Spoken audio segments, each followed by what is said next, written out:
Good evening. Welcome to the Jersey City Board of Adjustment. This is our regularly scheduled meeting for June 10, 2021 at 6:35 p.m. We're coming to you obviously via Zoom in accordance with the New Jersey Open Public Meetings Act. If you want to have any questions or comments at the time, at the conclusion of every application, Lindsay will go through the instructions.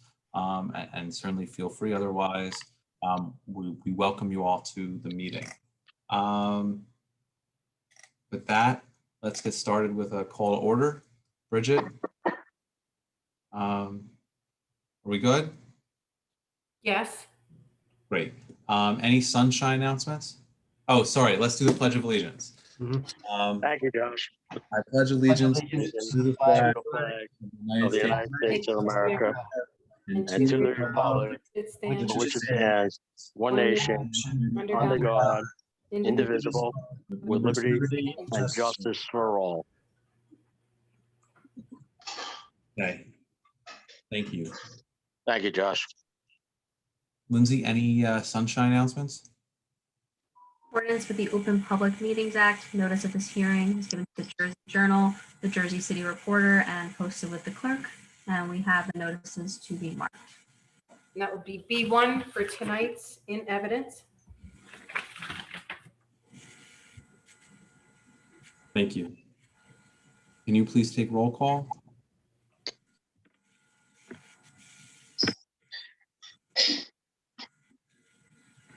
Okay, Commissioner Patel?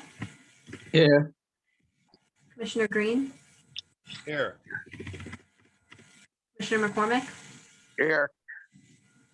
Commissioner Shadid? You're on mute. Ahmed? Ahmed, you're on mute. Yes, I'm sorry, I was on mute. Okay, I'm here. And Chairman Jacobs. Here. All right, so right now we only have 5 commissioners present. Okay. Only female, male commissioner today? What? Sorry? Only male commissioners?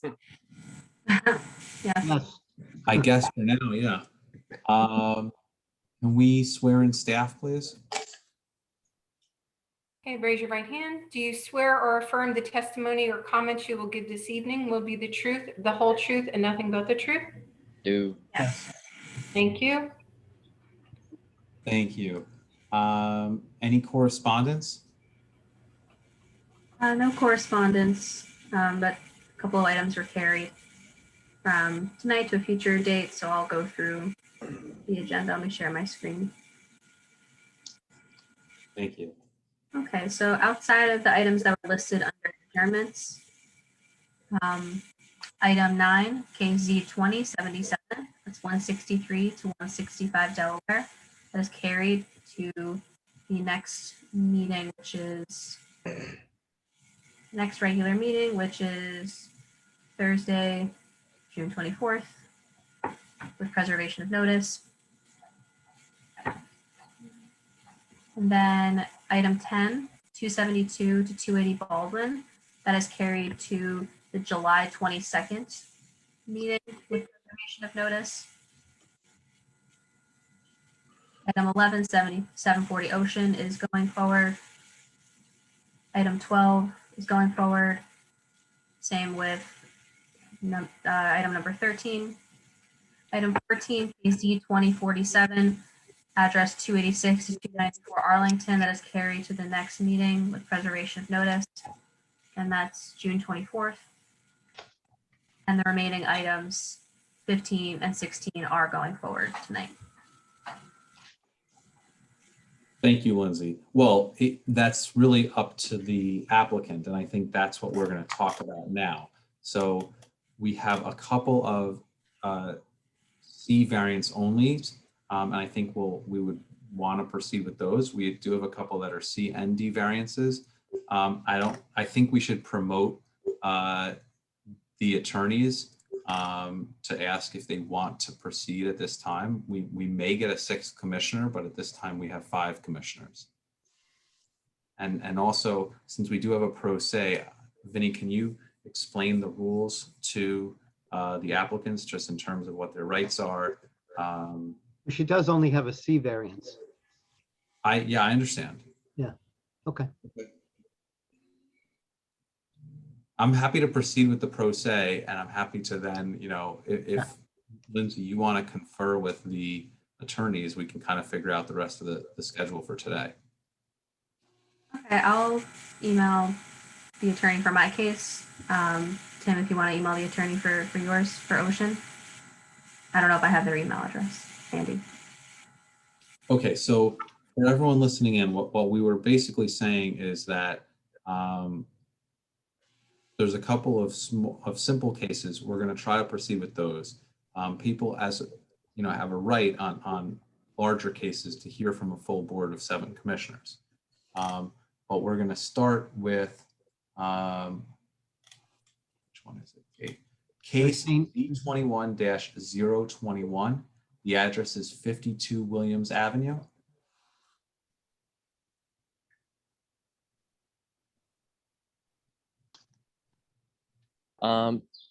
Lindsay, if you could promote Alex Doherty.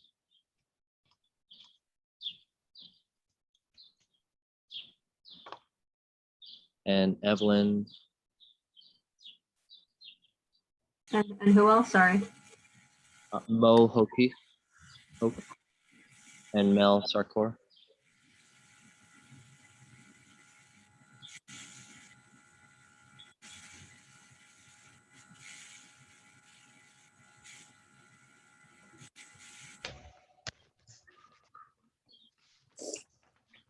Are we ready to proceed? Yes, but let's first say that this is a notice case, and we have the notices and affidavit, proof of service, notice of publication, and Bridget, wherever you are on the screen, oh, there you are. We'll mark that as A1. Okay, that will be A1 for this application in evidence. Now to the applicants, a normal board is 7 members. We have 5 here, but that is a quorum, and we can proceed with your case. And in your case, you would need just a majority vote in order to have your application approved. So you want to go forward? There's 5 here.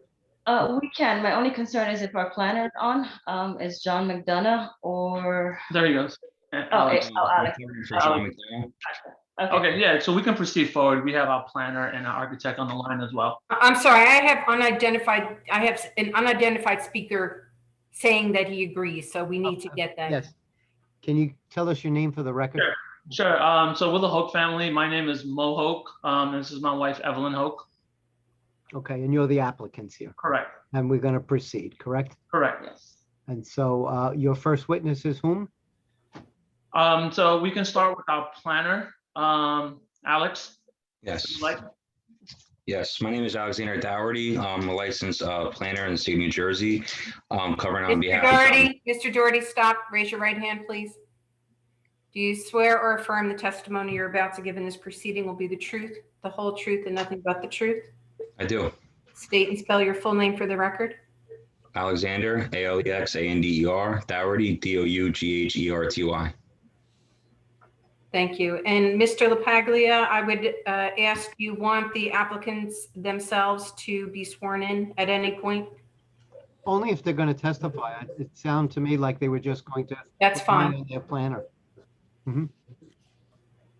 Mr. Dougherty, are you sounds like you're saying you're a licensed planner in the state of New Jersey, and your license is current? Yes, in good standings, yes. Great, we accept your qualifications. Thank you. Thank you.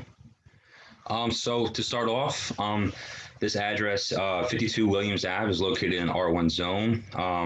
The R1 zone is a 1 and 2 family zone. What we propose here today is a single family use, and it raises 2 C variances for garage and side yard. I'm pretty sure, with that being said, I know Cameron reviewed the application. It's pretty straightforward. We're dealing with homeowners who have been residents of Jersey City for about 13 years. And this is ideally their forever home. And when we look at the variances and the property within itself. This is a C1 hardship. This is an undersized lot, approximately 1,800 square feet, where the zone calls for 2,500 square feet. And with that being said, when we look at the application as a collective whole here, there's really a balancing act when we look at the benefits of this application versus the hardships proposed here. I know the big concern in the R1 zone is this parking with the garage on the first floor.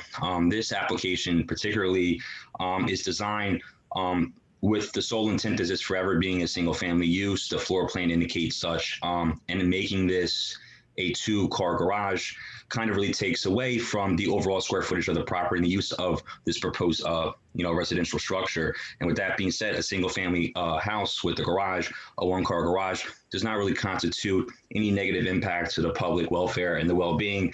And with that being said, it certainly does promote the zone and the intent of the zone that this is a single family residential structure. It's meeting the general requirements of the zone, the height, the floors. Like I said, we have an issue with side yard setback. If we had that remaining 25 feet that would constitute what the zone requires, the side yard setback would not be the issue. With that being said, we're proposing a collective 3-foot 1-inch side yard, where the zone requires a collective of 5. This still provides for adequate light and air, which is one of the purposes of the positive criteria. And with that being said, it also promotes purpose C and purpose E. C is to provide adequate light and air. E to promote the establishment of appropriate populations. Like I said, it's an undersized lot. Can this handle a 2-family? It's possible. It makes better planning sense. And with the characteristics of this neighborhood, it's in the middle of a 1-way residential street, and it's undersized lot for this to be a 1-family house here. And with that being said, from a visual standpoint, we are filling a void in the streetscape. Right now, currently it's a vacant gravel parking area in the middle of the residential neighborhood. And for, a visual standpoint, this house would make more sense, and it's in line with the characteristics of this neighborhood. Like I said, this is a pretty simple application. It's a side yard setback and a variance requesting for a 1-car garage. And in my professional opinion, there is really no detriment to the public welfare or the neighborhood, the community as a whole. This is not an eyesore. This blends in seamlessly with the housing stock here on Williams Ave. And with that being said, I really do believe, from a professional standpoint, that a variance is worthy to be granted here. Like I said, this does not constitute a rezone. It's in line with the visions of the master plan. We are bringing back a parcel on the tax roll, and like I said, it's a residential single-family use in a residential single-family or 2-family zone. The issue here is the parking garage and the side yard setback. And like I said, we are trying to meet these requirements, but we are on a pre-existing undersized lot, making this a C1 hardship. Okay, great. Thank you. Yep. Before we open up for questions, is there another witness, Mr. Hoag, that you have? There's somebody else on the screen here. Is that? Yeah, we have our architect Mel who can go through the floor plans. Whenever you're ready, Mel. Hi, everyone. Hi, raise your right hand, please, to be sworn. Do you swear or affirm the testimony you are about to give in this proceeding will be the truth, the whole truth, and nothing but the truth? I do. Thank you. And could you state and spell your full name for the record?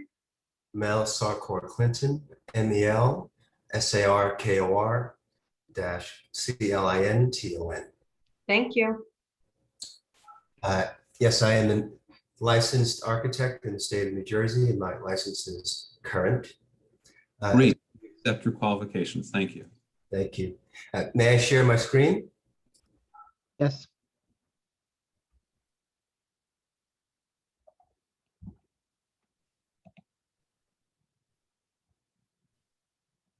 As Alex stated, we're deep in the R1 zone. This aerial shows that we're really surrounded by very similar developments all around. And here's an image of the infill lot, so you get an idea of the context. we satisfy all the bulk requirements with the exception of the two Alex mentioned that are in bold here, the side yards and the parking requirement. These images give you an idea of the vision of what we're trying to achieve. A black and white color scheme with some wood accents. And I'll come back to these in a bit after we look at the floor plans. So this sheet gives you an idea of the current lot condition, vacant lot, two neighboring properties. As you can see, the property on the right is right up against the property line. The property on the left is about a little more than 2 feet away from the property line. We look at the proposed site plan. When we give a 3-foot setback to one side, we're only left with 17 feet. Ideally, I know the zoning code would like to have 3 feet of separation here, but it's just a hardship on this lot. So we're asking for some assistance here to keep this 17 feet, build up right against this lot line. At the same time, keep a 3-foot setback for egress, light and air on the right-hand side. We will be fire rating this wall along the property line, and we won't be putting any windows or doors along this edge, the safety of both properties. We're matching the front facade of the neighbors to the right. This gives us almost a 9-foot front yard, and we'll have a rear yard of a little bit more than 26 feet. We're proposing a rooftop deck, and this is a 3-story frame structure. I'll move on to the floor plans, which I feel everyone wants to see. And these are your typical JCMUA water and sanitary requirements. So from the bottom up, there's a cellar level that will be used for storage and mechanical and utility purposes. Here's the ground floor plan. All right, so 1-car garage.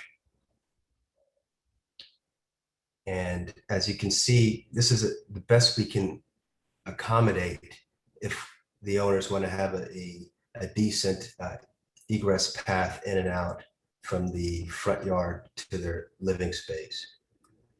So to have a decent corridor here, we're limited to about 11 feet for a garage, where the code would require 13 feet typically.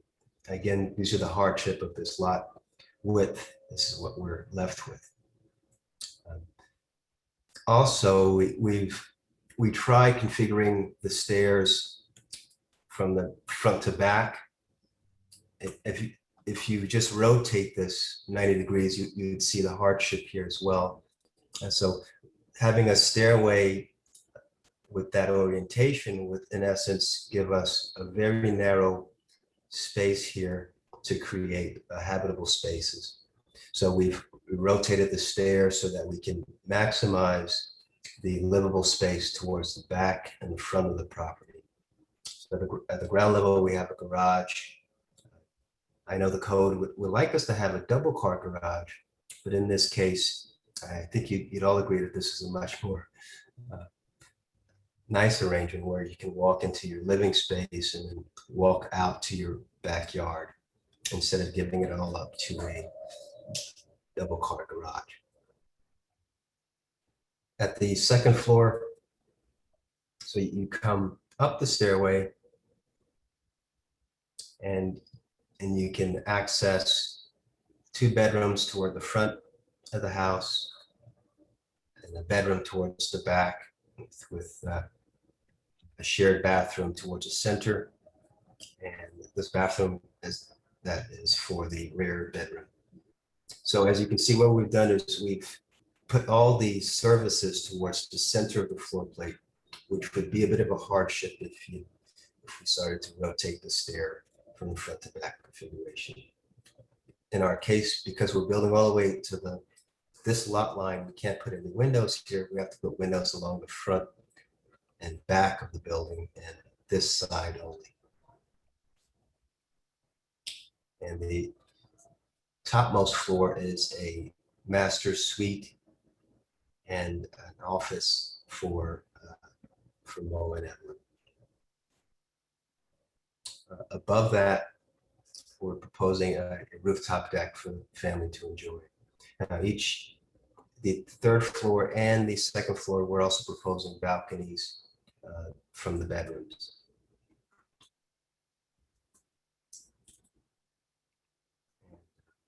Here are some exterior elevations just to give you more of an idea of how what we're envisioning here.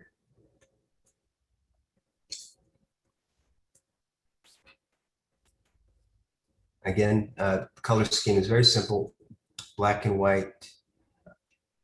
Color scheme, white trim, white siding, black components for the windows and doors, and a bit of wood accent at the entry. And we have wood soffit panels beneath these overhangs. But overall, very simple design. And I'll go back to these exterior images so that you can get a perspective image. Are there any questions at this time?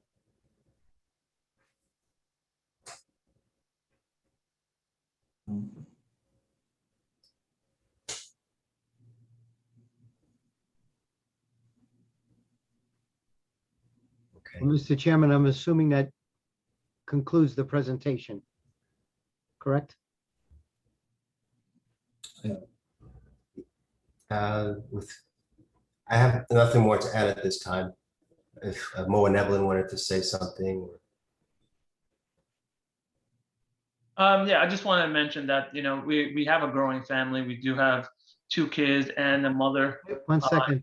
Wait 1 second. Sorry. First, you have to identify yourself and Bridget has to swear you in. If you want, you certainly don't need to give testimony, but if you do give testimony, you just have to, Got it. go under oath. Okay, we can swear in if you want to give a testimony.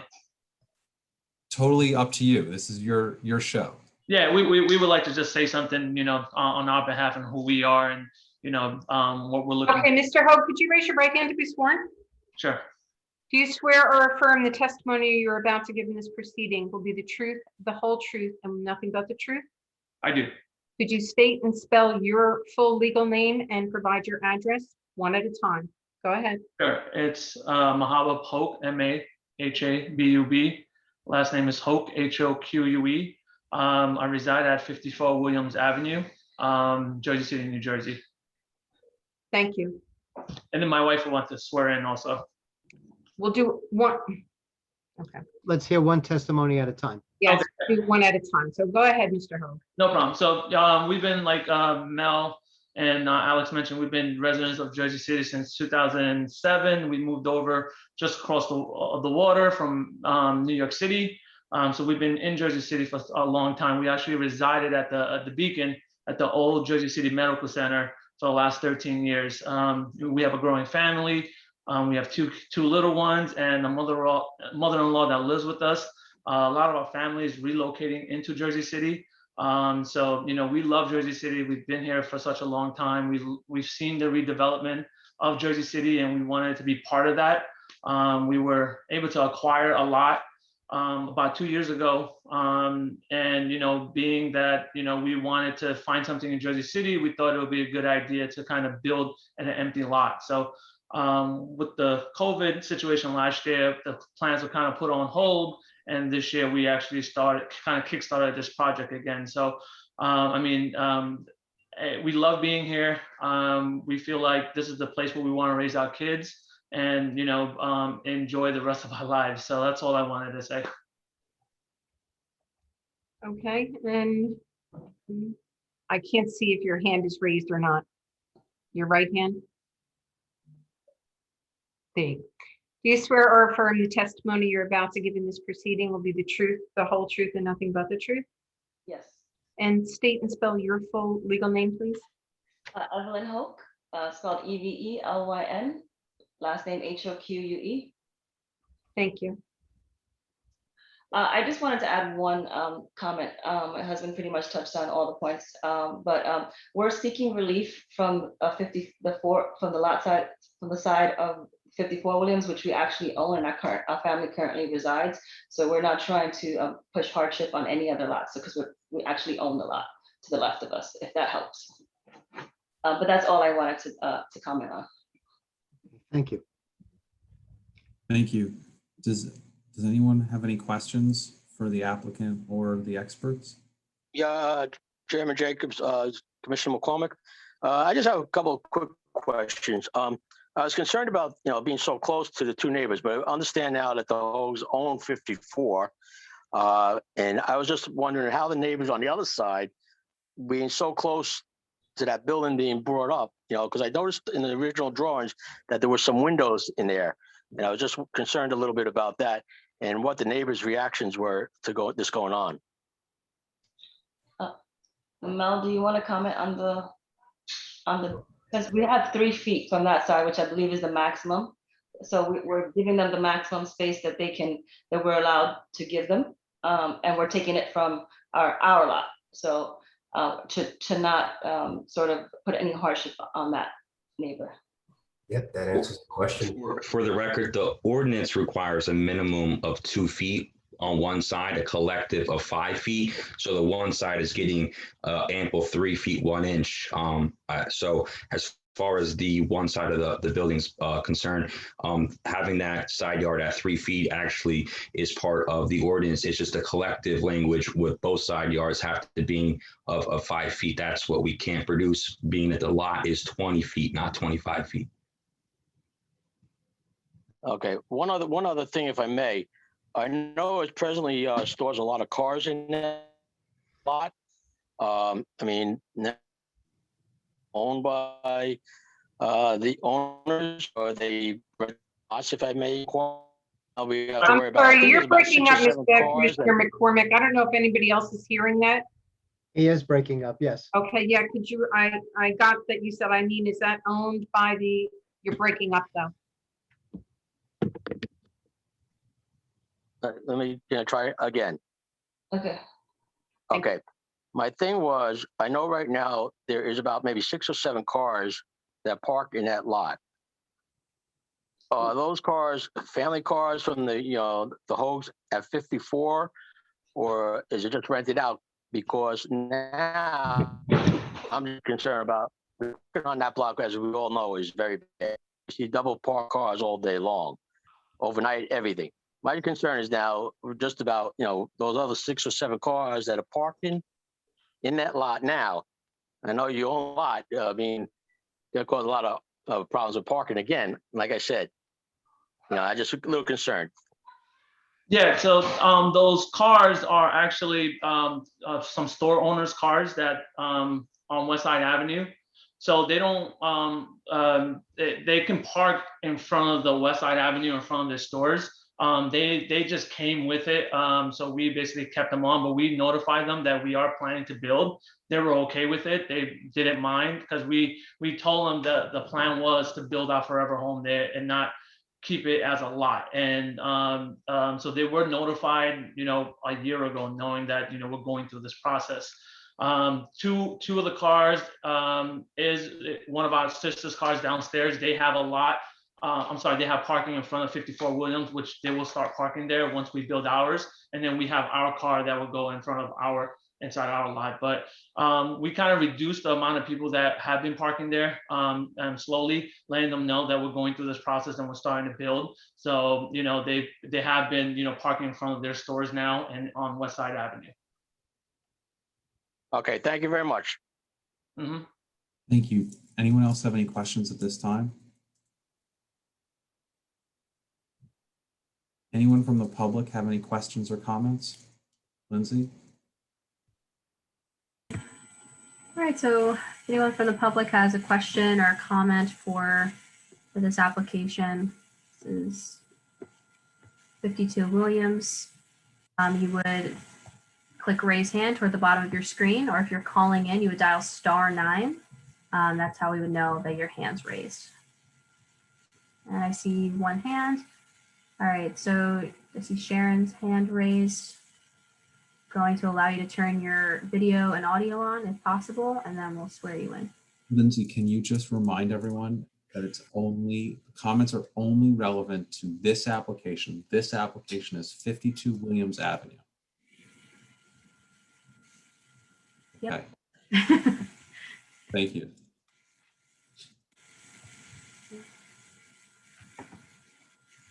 And Sharon is muted. yeah, Sharon, we can't hear you. I don't know if anyone, Kim or Ahmed, if you want to, or Rich, anyone want to be the timekeeper? Okay. But do we want to say you've got 3 minutes, and Commissioner Shadid will let you know when you've got 1 minute or 30 seconds left. Okay, I'll do. Thank you. Again, that's Sharon Spriggs. You raised your hand.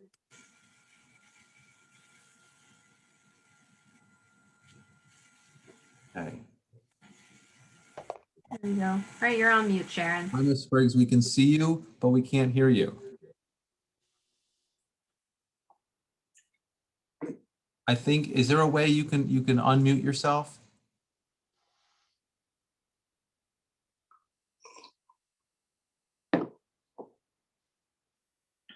I think you might be unmuted now. Okay. We can hear you and see you. And Ms. Spriggs, would you raise your right hand to be sworn? I think I'm in the wrong meeting. I just got a text. I'm in the wrong meeting. Sorry. Okay. Okay. Let me get out of this. All right. All right, and someone named Teresa keeps raising and lowering their hand. So Teresa, if you have a question or a comment, please raise your hand. I know sometimes people hit it on accident.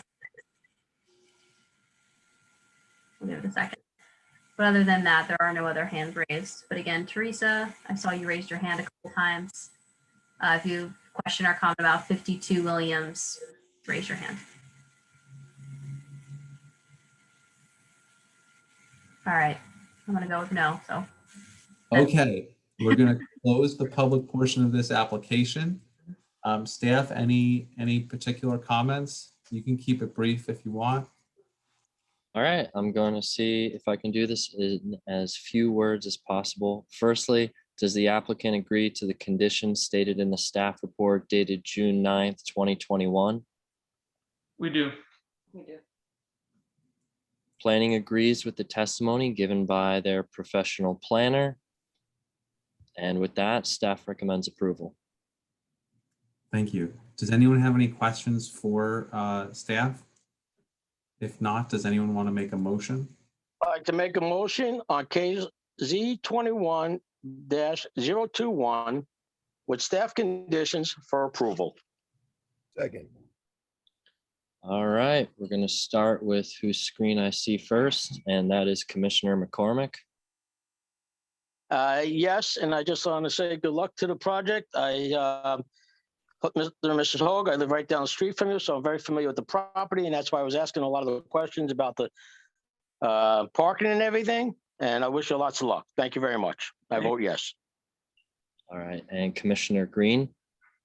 Yes. All right, moving along. Commissioner Patel. Yes. All right, Vice Chair Shadid. I just want to make a comment that the design is a very nice design. I like it very much, and I wish them the best and good luck. My vote is yes. All right, and Chairman Jacobs. Yes. Hogue family, good luck with the project. Thank you guys so much. Motion carries with conditions. Thank you. Thank you guys. Thank you. Have a good day. You too. Thank you. Nice to see you in the neighborhood. Thank you. Yes. We can drop now, correct? Yes, correct. Yes. All right. Enjoy your evening. Bye. Bye. Okay. So Lindsay, I don't know if you got a chance to speak to anybody or any other planners for the other applicants. But I guess we can proceed in the meantime with case Z20-093. The address is 26 Manhattan Avenue. But I did hear back about 129 Linden, and they will be carried to the next meeting, June 24th. Requested notices are preserved.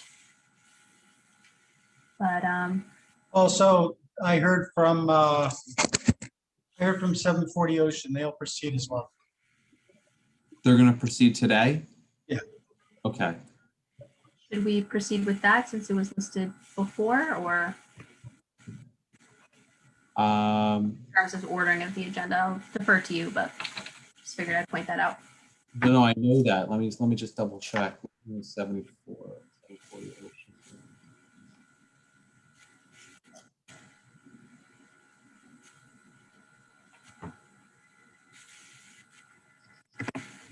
I mean, I think that the other C variance is gonna be a lot faster. Okay. All right. Mr. Chairman, 15 is also a C variance. You skipped over that.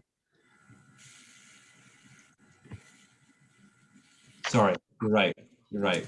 So why don't we do that one? Case C19-017.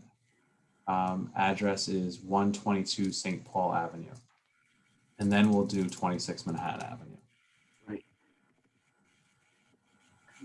And promoting the attorney for that, but I don't know who else is presenting for that case. 122 St. Paul. Please raise your hand if you're one of the professionals presenting.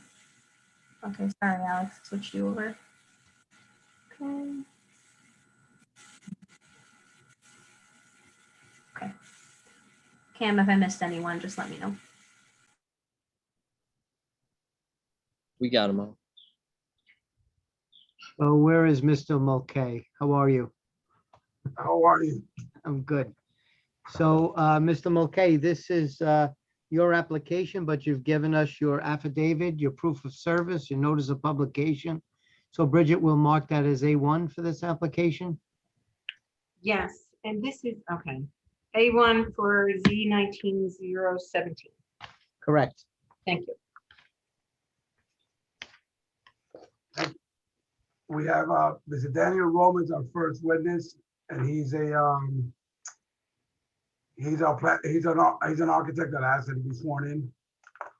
Mr. Mulcahy, is there a Mr. Patel on your team?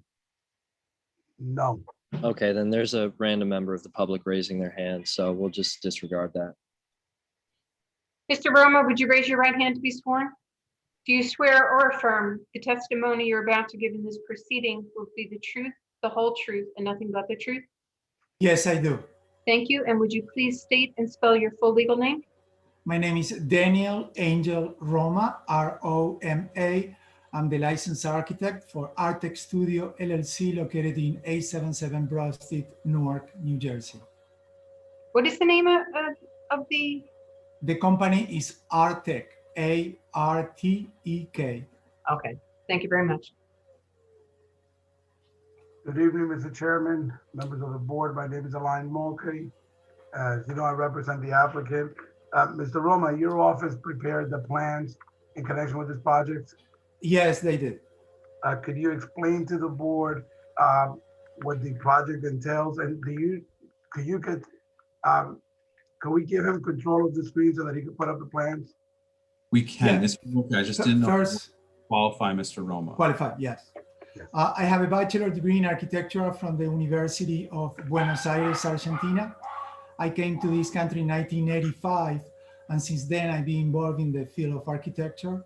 In 2006, I got my license in the state of New York and New Jersey, and since then I've been involved in many cases, presenting in Newark, in other municipalities, I believe one or twice in Jersey City, and my license is current.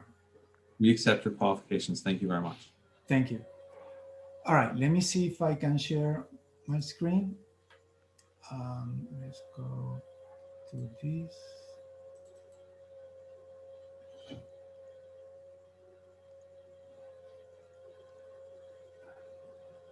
I am sharing. Can you Yes. see my drawings? Okay. Yes. Yes, the property is located at 122 St. Paul's Avenue. We're in R1 district. And this is probably the smaller lot in the block. I'm going to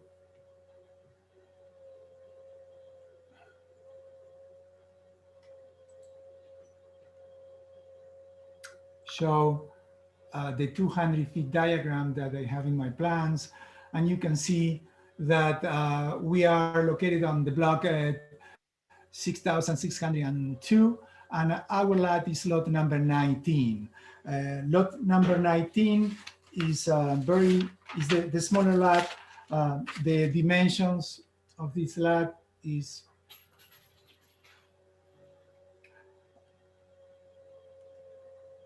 27.36 by 50 feet for a total of 1,368 square feet. Here I have an old picture because the building that was located in this property was demolished in June 2020, a year ago.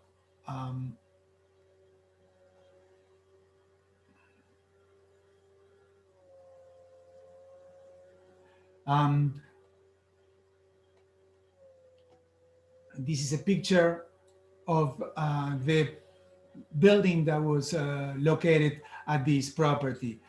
This was a two-story, one-family dwelling, and was, as you can see, attached to a three-story building that you can see to the left of the property. When we decide to do this project, we decide to a new two-family, and we are going to separate our building from the existing building that is on the left, and leaving a side yard of 3 feet, 0.86 inches. Because the original house has a driveway to the right side, and we decide to go. Let me show the site plan. We decide to go on a zero property line to the right side, having a building that is going to be 23 feet 5 inches by 40 feet deep, leaving us a side yard of 3.86 and a rear yard of 9.5. We have some variance because of the size of the lot. The minimum lot size in this district, that is R1, is required to be 25 by 100, and we have 27.36 by 50. Let me go to what we're proposing. I'm going to show the first floor. The first floor, as soon as you get in from the main entrance, you have stairs going up and down. It's going up to the main entrance of the first apartment, and it's going down to the basement. Also, from this entrance, we have a door connecting to the garage. We're proposing a one-car garage and a two-family. If I'm going to show from the second floor, as soon as we get to the second floor, we get in to the main apartment. That is a 3-bedroom apartment on the first floor. Second floor, we have a 944 square feet of a total. We come in and we have an open living, dining, and kitchen. And to the back, we have a corridor connecting us to 2 bedrooms. One we call master bedroom because I have a walk-in closet.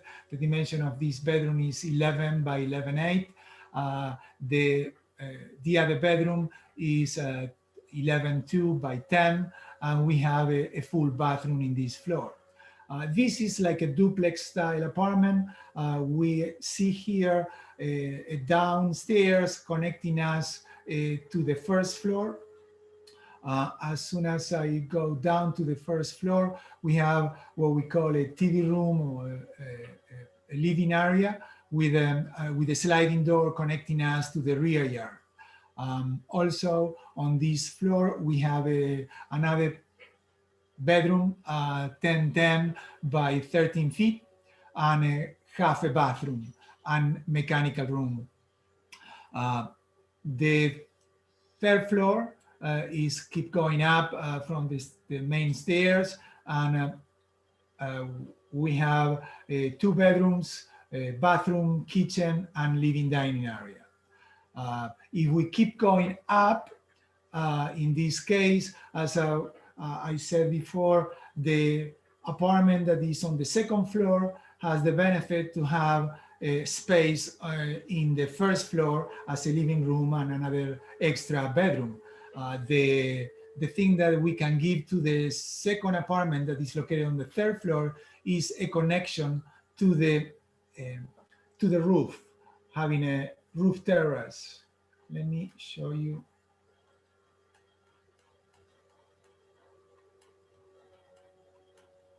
Okay, here we have the basement and the rooftop.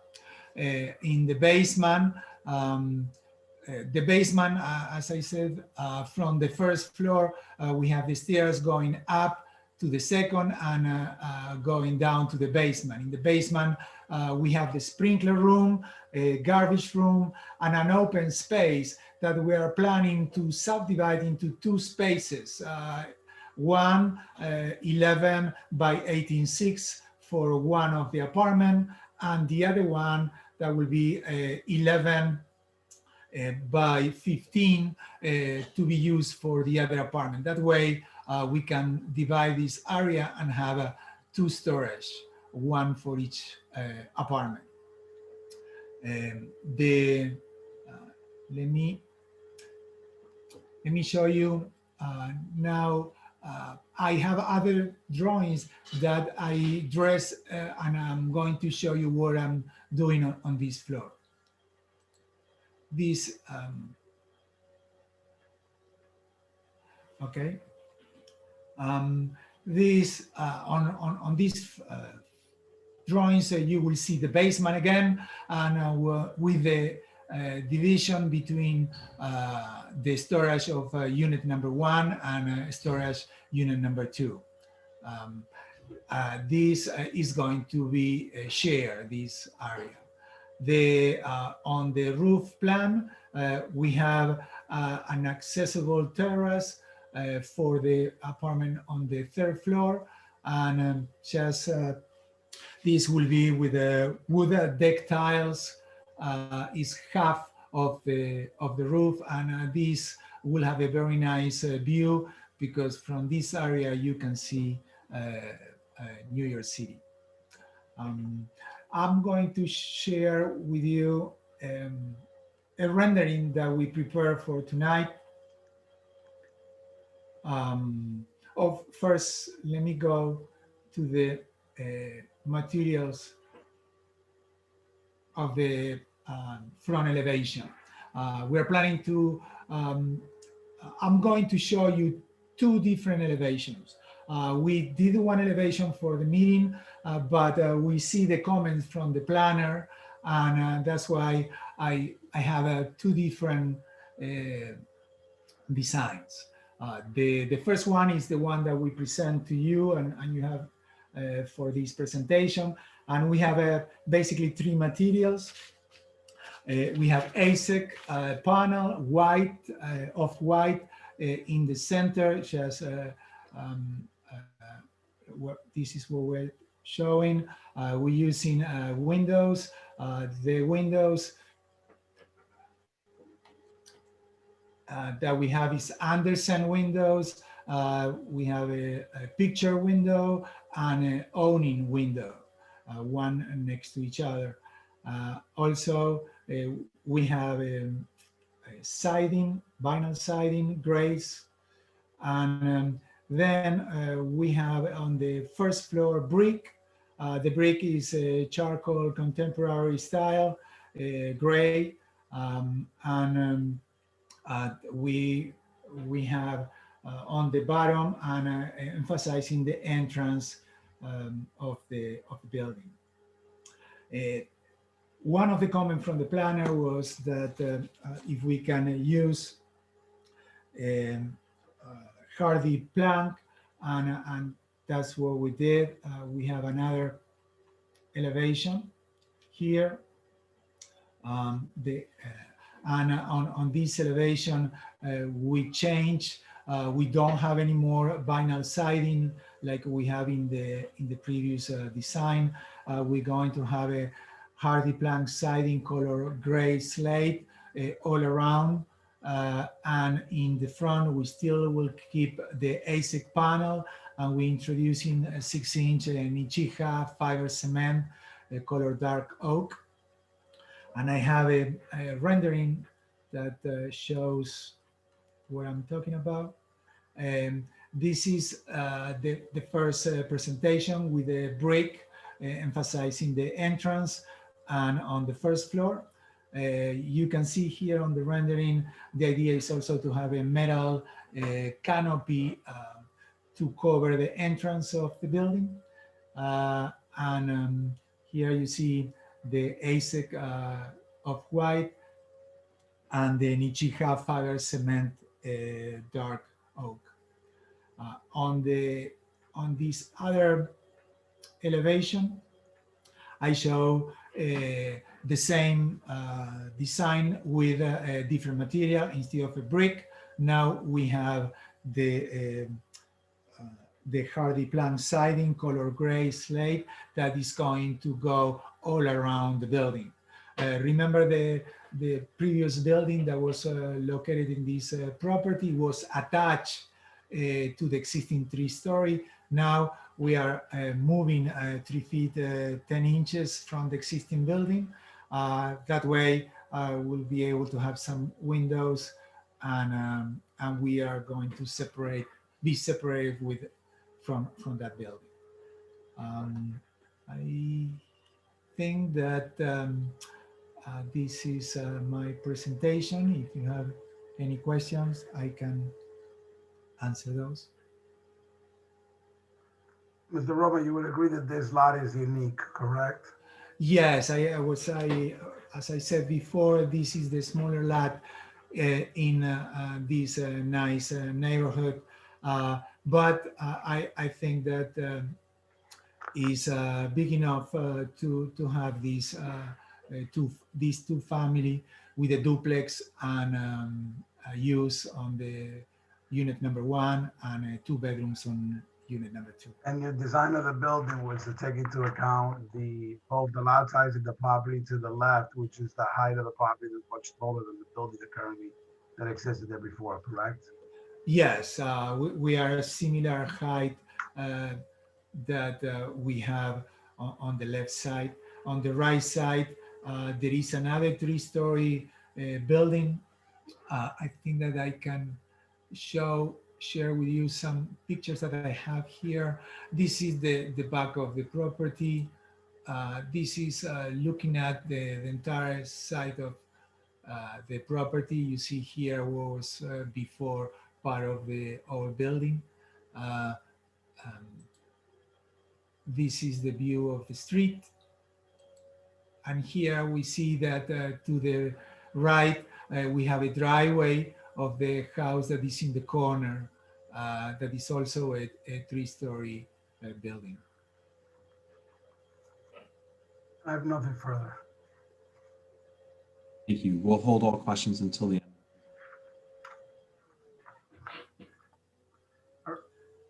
Our next witness is Mr. Doherty. I believe he's on as well. I lost him, but I know he was there before. I'm I here. think Mr. Dougherty There you are. remained Sorry. in the prior application, so we continue to accept your qualifications. Thank you. And I would just remind you remain under oath also. Okay, thank you.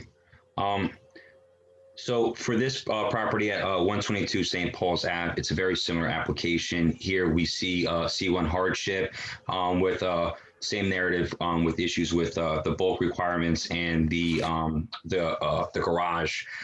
This application is slightly different with respects that this is a proposed two-family. And with that being said, to give you a brief description, like I said, it's in the R1 zone. This is a 27.36 by 50-foot lot. So it's reduced significantly in depth. And with that being said, we trigger some bulk variances. We have a rear yard minimum of 20 feet. We're proposing 9.5 feet. If we add the remaining 50 feet for this lot, we would meet that requirement. The 2-car garage, we're proposing a 1-car garage. And as far as the front and rear yard, a combination of 35. Like I said, we're proposing 9.5 feet for the rear yard and bringing the building right up to the front of the property line, which is the characteristic of what this neighborhood is consistent of. And then as far as the side yard, we need a combined side yard of 5 feet. We are proposing 3 feet to the west, which is essentially that barren side of the existing structure where the previous building was. We're providing 3 feet to the left, essentially, and then we're looking at building coverage which is required at 60%. We're looking at 68. If we had the remaining 50 feet, we would not even come close to this. And same thing with the lot coverage at 85%. We're proposing a lot coverage of 87%. Very small in detail. I say that because it's important. I think as an application for development here, we are in great minds as far as understanding that this is not an overly obnoxious building on this lot. We are providing somewhat of a rear yard, the best of our abilities, while making this a most possible for a residential development to happen here. As far as the lot coverage as well, we're 2% over, and like I said, this lot is a C1 hardship. It's basically a lot cut in half, and I think efforts have been made to honor the zone plan for the ordinance here and kind of do what we can to accommodate such. Having that 3-foot side yard, there really is not a negative impact for the public as far as the property next door is a driveway. So as far as adequate light and air, I do believe this application does meet that, which is a big concern given how small this lot is. Going with that, at the end of the day here, as far as the 1-car garage goes, if this is to be approved as a 2-family, the first floor would be dominated by just vehicles, and with tandem parking on a 2-family, it's pretty much becomes a shuffling match. And I think it makes more sense to have a single garage vehicle parked here, and with the properties adjacent to the right, facing Central Ave, really don't see there being an issue with, they have a parking, a driveway. I really don't see there being an issue if there is a possibility of having a 2-family here with a vehicle on the street, given that the properties next door have a driveway, and we're also providing a garage for one of the units. And with that being said, realistically, this application, even though it's similar, it's a little bit tighter. But I do think the intent here, the proposed project, it does promote the Jersey City redevelopment plan and master plan by converting this vacant lot, which is kind of an eyesore right there on the corner, to a productive asset for the neighborhood, and it contributes to the tax roll.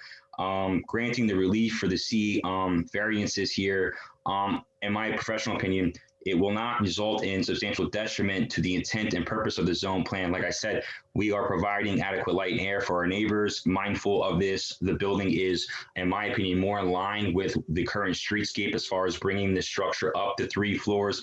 And the architectural designs are very pleasing. And for the property itself, we promote purpose A, C, G, E, I, and M.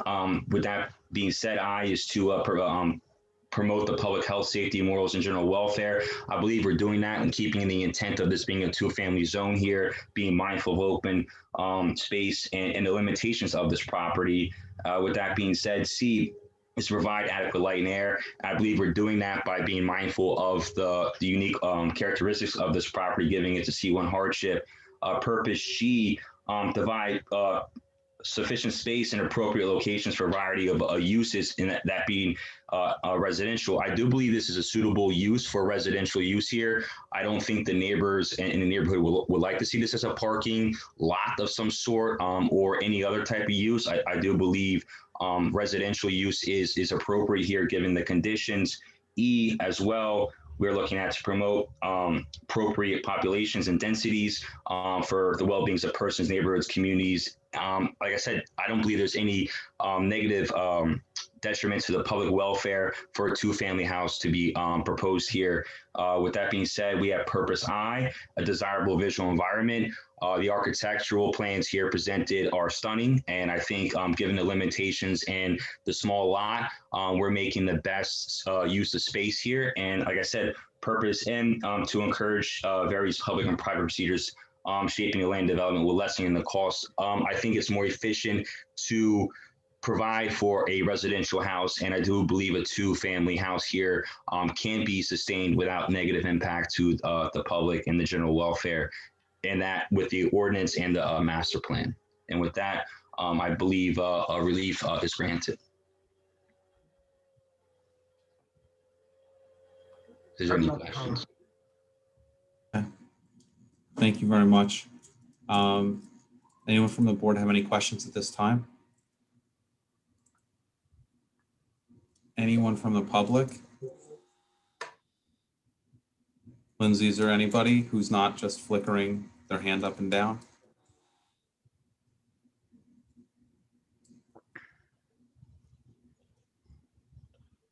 Okay, maybe we'll come back to the public. Is there any staff notes? Oh, sorry, there are hands raised. Oh, okay. Yeah, so I see 3 hands raised. The first one is a call-in. The number ends in 0545. So I'm gonna unmute you. You may need to dial *6 to unmute yourself. So if you don't automatically unmute, please dial *6. Again, that's 0545. You had your hand raised. And this only pertains to 122 St. Paul Avenue. Yes, 122 St. Paul Avenue. Okay, and if you're the caller, we still can't hear you. You have to dial *6.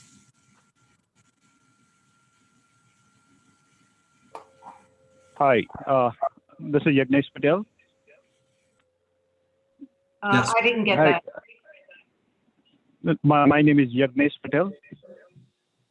Okay, And, and Mr. Patel, do you verify that you are who you just stated you are, and that you will consider your testimony or comments as under oath this evening? Yeah, I swear that this would be my testimony, and whatever I say is like a truth. All right. And Could you nothing but the please truth. state and spell your full name for me? Yes, my full name is Yagnesh, Yagnesh. Last name is Patel, Patel. And your address, sir? My address is 51 Central Avenue. Thank you. Yes, I'm a neighbor of this 122 St. Paul's Avenue, and my wife and my brother-in-law, they combined own this 51 Central Avenue property. Actually, when this 122 St. Paul's Avenue was demolished, like a few months back last year, I talked to one of the owner of the 122 St. Paul's Avenue and explained that your lot size is not a 27.36 by 50. It is an uneven lot. The lot size is a 20 by 50. And another dimension, according to the city records and the state record, is a 27.36 by 50. So actually the lot size is irregular. On a St. Paul's Avenue, its dimension is a 20 by 25, and another dimension on the rear of the lot is a 27.36 by 50. And we verified this information on state record as well as on the city record. And for the years, this dimension was there. And then we are also paying taxes according to the our lot size, which is a 25 by 75. And this change is saying that the 122 St. Paul's Avenue is a 25 by 50 lot, which is not right. According to the state information and the city information, this should be only 20 by 50 from the front side and 27.36 by 50 on the rear side. So the lot is a smaller in a front, and lot after 25 feet, lot is 27.36 by 50. So I hope 1 minute to go. I hope, I think all commissioners and the officers and the architects here and the lawyers here understand this situation, because I explained this to one of the owner of 122 St. Paul's Avenue a few months back, and I said that please see those maps from the city and the state before you start the construction. So we have an objection that the permission should not be given according to the 25 by 50 lot. That's wrong, and I request all the commissioner and the lawyers here to check the data and then see that why dimensions of the 122 St. Paul's Avenue is becoming a 25 by 50 lot within the last 2-3 years. So this is my objection. I request all of you to go into the details and then see that time's up. Why this is charted as a 25 by 50 lot. Thank you very much, Thank Mr. you. Patel.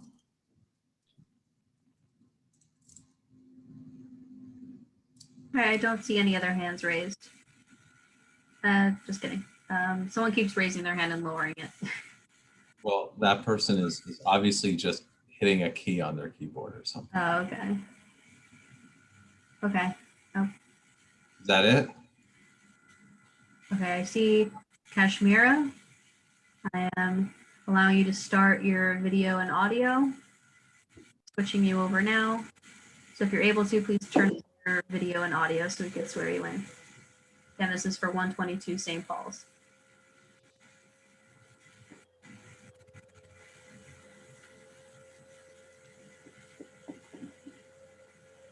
Mr. Mr. Patel, we can't see you or hear you.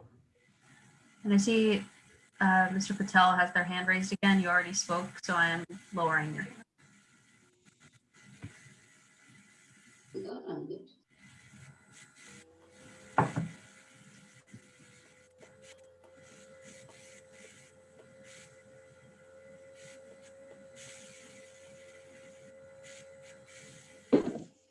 Okay. Kashmira Tripathi. There we go. We could see you, but you have to unmute yourself.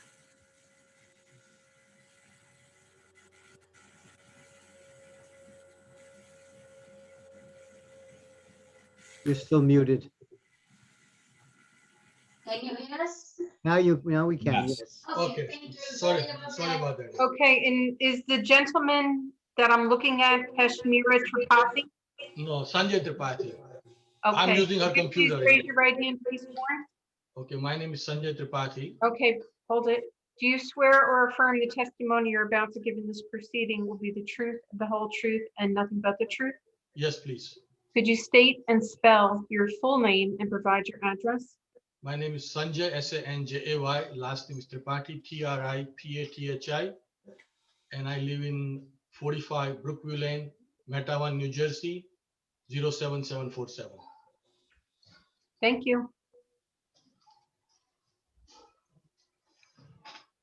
Okay, I have an objection. When they started demolition, that demolition started without any permits or anything, and nobody was notified. And when they did a demolition, they damaged our side of the property, and the run of the water came from that property to my basement. And we notified the city about twice in month of July 2020, and nothing has been done. And as of today, whole my property side has been exposed and nothing has been fixed.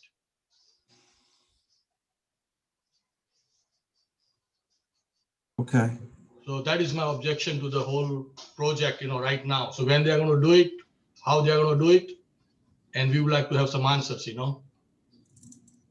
Thank you very much, Mr. Tripathi. Because this is not my grievances, but this is the first time I'm hearing, and this is not for my grievances. I love to have it as a neighbor to them, but I have to have some kind of, assurance or some things to be done to correct the whole situation.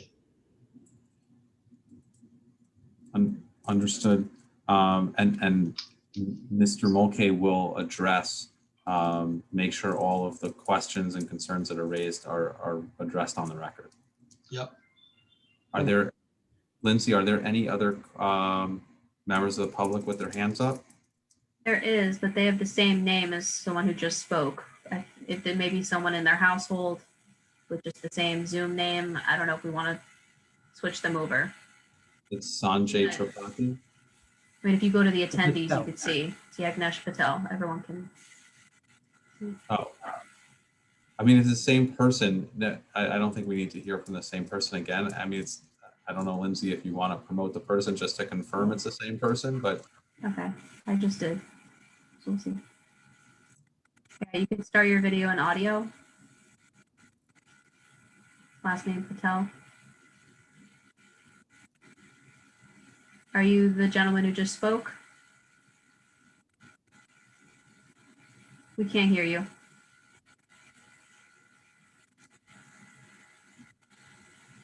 We could see you, but we cannot hear you.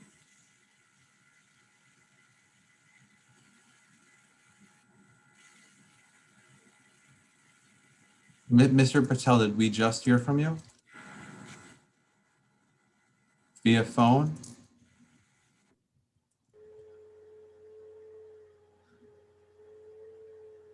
Maybe we heard from the person standing behind him.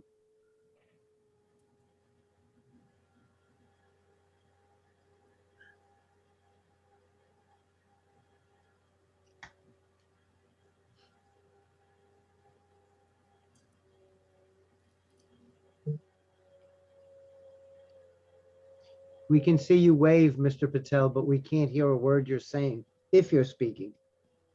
Can you hear us? He's a mute. He has some mute unmute himself. Yes, but even when he is unmuted, we cannot hear him. Mm. They're trying to speak, but we can't hear them. It's not that it's too quiet. There's literally no sound happening. Same person we talked to. It seems that way.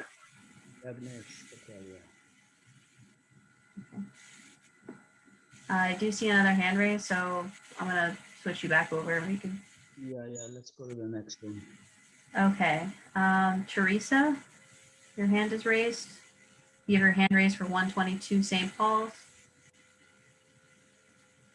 Teresa, you should be able to start your video and audio. You could be sworn in.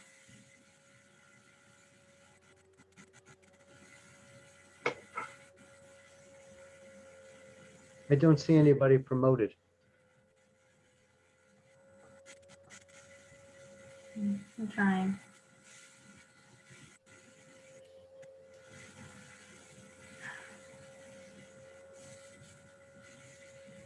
There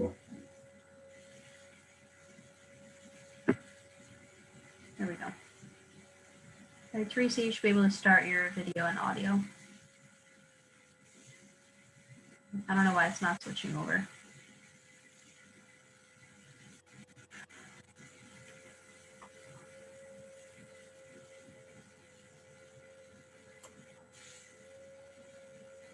Okay. Okay. Cam, are you on a computer or a phone? I'm on a computer.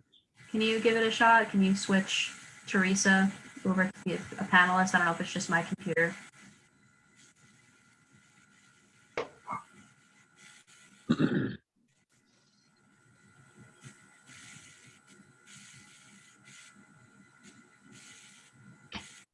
Okay, thank you. All right, Teresa, you should be able to start your video and audio.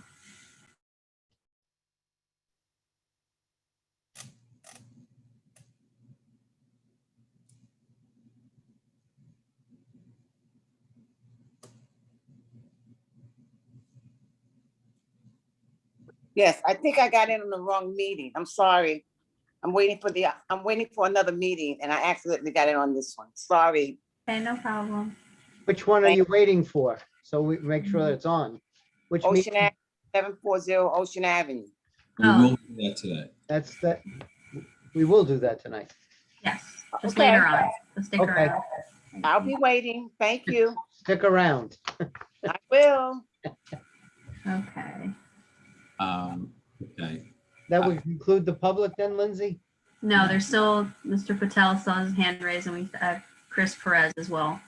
Yeah, this is for 122 St. Paul. So Chris, I am promoting you to panelist. You could start your video and audio so you could be sworn in.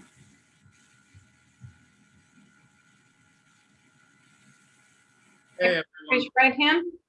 Do you swear or affirm the testimony you're about to give in this proceeding will be the truth, the whole truth, and nothing but the truth? I do. Thank you. And would you state and spell your name for the record? Chris Perez, Perez. Thank you. So I just wanted to see if I could be helpful here. Can I screen share for a second? Because the gentleman that was talking about the lot size issues, I pulled up the tax records. I don't know if you guys want to just take a quick look, just so you guys can see. It seems that what he's saying is correct, that the lot is irregular and it's reflected on the tax records. Are you guys good with that? I'm just trying to be helpful. I mean, I'll certainly give Mr. Mulcahy an opportunity to respond to that. Okay. I would object to him introducing the tax records. We don't know if they're necessarily accurate. We would need a surveyor to come in. We've submitted a surveyor, a sealed survey of the property who went out, staked the property and measured the property. So we have a licensed surveyor as part of the plans that we submitted. I don't think that the tax plans would accurately in any way describe what the lot size is. Well, I mean, it does, but okay, I'll hop off the call then. I was just trying to. Thank you. Thank you, Mr. Perez. Thanks, Chris. Okay, let's give this a shot again. This is Mr. Patel.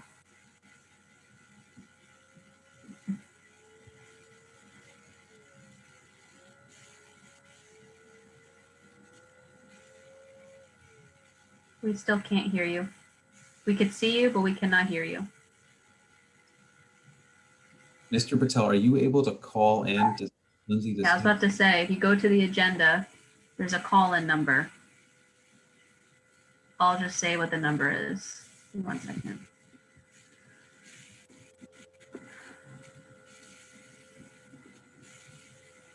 I know, Mr. Patel, you're saying something, but we can't hear anything. But Lindsay's gonna, are you saying you already know the number and you've tried calling it? But we haven't. Can he text something? In the chat is the phone number, 929-205-6099. That's in the chat. You should be able to see it.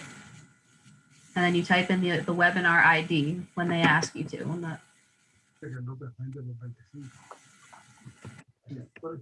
then once you're connected, you dial *9. That's how you raise your hands.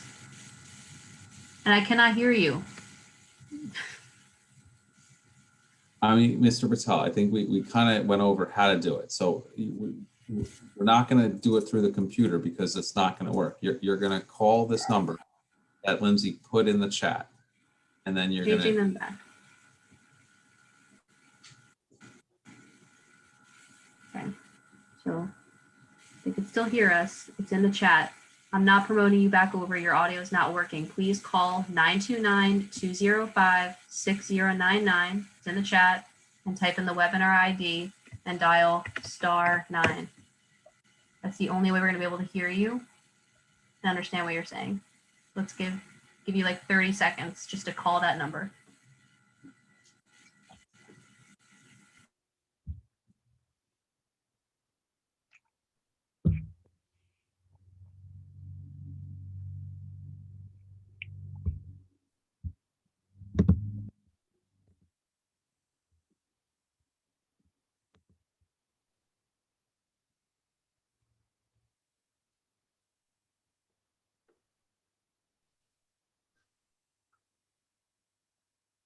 Okay.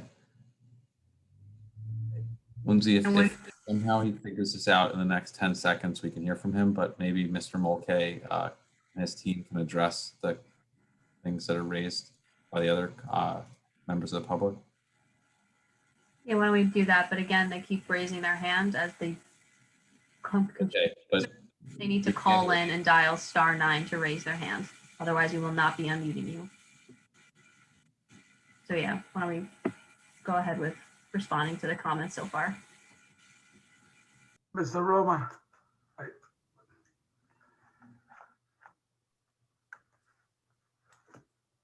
Mr. Roma. Yes.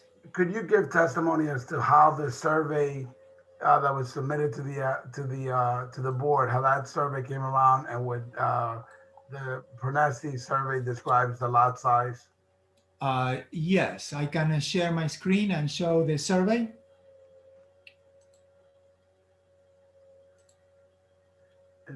Yes. Are you seeing the survey now? No. I'm sorry. Can you see it now? Yes. Yes. Okay. We hired Mr. Michael Pronesti to do the survey of this property. I see, first I'm going to see here what is called the 200 feet diagram. And you can see all the lots. And I don't see any, I see lot number 19 as a very square rectangular lot. What they are saying is that in the back, the dimension was right, but in the front, the dimension was shorter. If there was that case, cannot be a rectangular lot.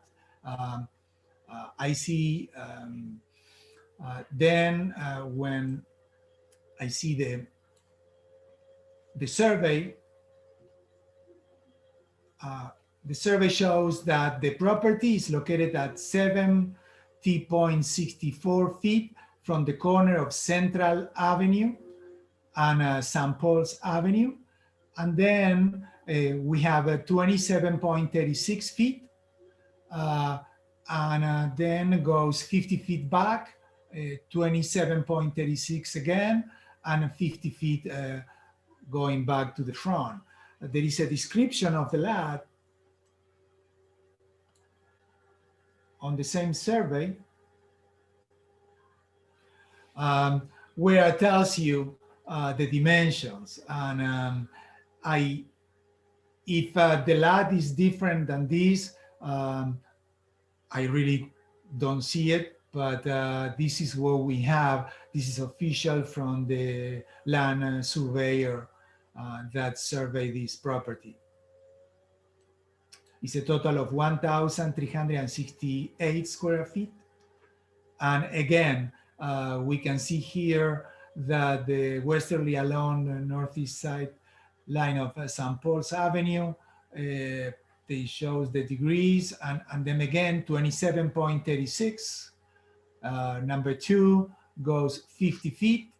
Then again the easterly and parallel to with the St. Paul's Avenue, we have again 27.36, same number of number 1, and then number 4 is going back to complete the rectangular shape. The 50 feet. I don't see where there is a mistake. I see this as a square lot. Thank you. And you can see, maybe we can see on the picture, this is an old picture, but on the old picture, we can see the building that was there. And you see here, a fence. Looks like what they're saying is that they own this portion of the side, the right side of the used to be a one family house. But clearly you can see here that this is a depressed curve, it's a driveway belong to the existing one family. They don't have a fence, probably because was unnecessary. They probably put the car in this location and they didn't need to have a fence. But based on the survey, the property goes from the back all the way to the front. There is an encroachment that was removed. You see here in the back a vinyl shed that was 1 foot over the property line here in the back, but that was already removed. There was in the past a chain link fence that was not on property line also. That chain link fence was 1 foot away from the property line. That's what I can say. Mr. Chairman, before we spend much more time on this, obviously they have a survey. The survey is showing that this is a rectangle. When they start building, if the neighbor is going to contest it, he's going to have to get his own survey. He's going to have to go to Chancery Court to stop this. We can't do anything other than rely on the fact that there's a survey showing a rectangle and we have to move on. This is not our purview to say that this survey is wrong and it's an irregular lot because it's not a rectangle. Yeah, no, and I'm much more interested in the substantive issues raised by the neighbors than this dispute. I think we all are. Look, Mr. Chairman, I have in my office sitting next to me here. I could move the camera over so he could get on the camera. Who's been listening to? He's actually the contractor, and he's the person who demolished the property, and he could speak us to the issue of the side wall, the exposed wall, and that's that side wall. I'm gonna just flip the camera over for 1 second, and we'll swear him in. Did you raise your right hand to be sworn? Yes, ma'am. Do you swear or affirm the testimony you're about to give in this proceeding will be the truth, the whole truth, and nothing but the truth? Yes. Could you state and spell your full name, please? My name is Francisco Mauricio. I live in 69 Lambert Avenue, Jersey City, New Jersey, 07305. Spell your last name, please. Mauricio, Mauricio. Thank you. Mr. Mauricio, you were the contractor responsible for demolishing that property, Yes, correct? yes. Could you, was that property adjoining the neighbor's property? Were they touching? No, when we do that, to make sure I do the right thing, I contract an engineer. The engineer was there. He saw it was a two wall. My house was separate with his property. I knocked mine down. I don't touch him. What happened was his property was open like that, but that was not together because he had his wall, I got mine. I knocked mine down. And number two, downstairs, if you see, I put cement in his property, just in case like that, to prevent like no water damage his basement. I do that by myself, but that's not my responsibility because my engineer told me that's not us, that's his property. But I did it by, to make sure like he don't have no problem. Okay. All right. Okay.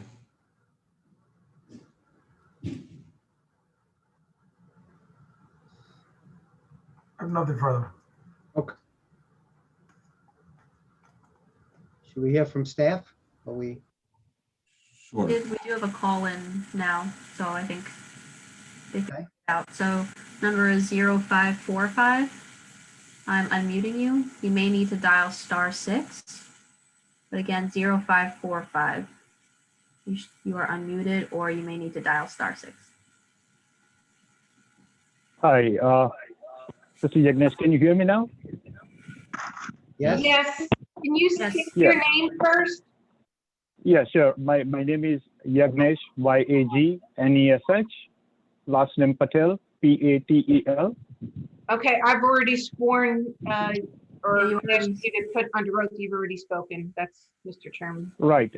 The only thing is I'm trying to start my video, right? And I want to show you some documents from the state and city which has the information which I'm telling that the 122 St. Paul's Avenue lot is an irregular lot. But somehow this video connection is not allowing me to show you. And my audio is somehow it's not working. So I cannot type the chat. Chat is disallowed right now. it is disabled, so I cannot put in the chat. Otherwise, I could chat right now what I want to say to everyone in the meeting. Mr. Patel, we understand exactly what the dispute is. We're not really in a position to be able to make any type of determination on this.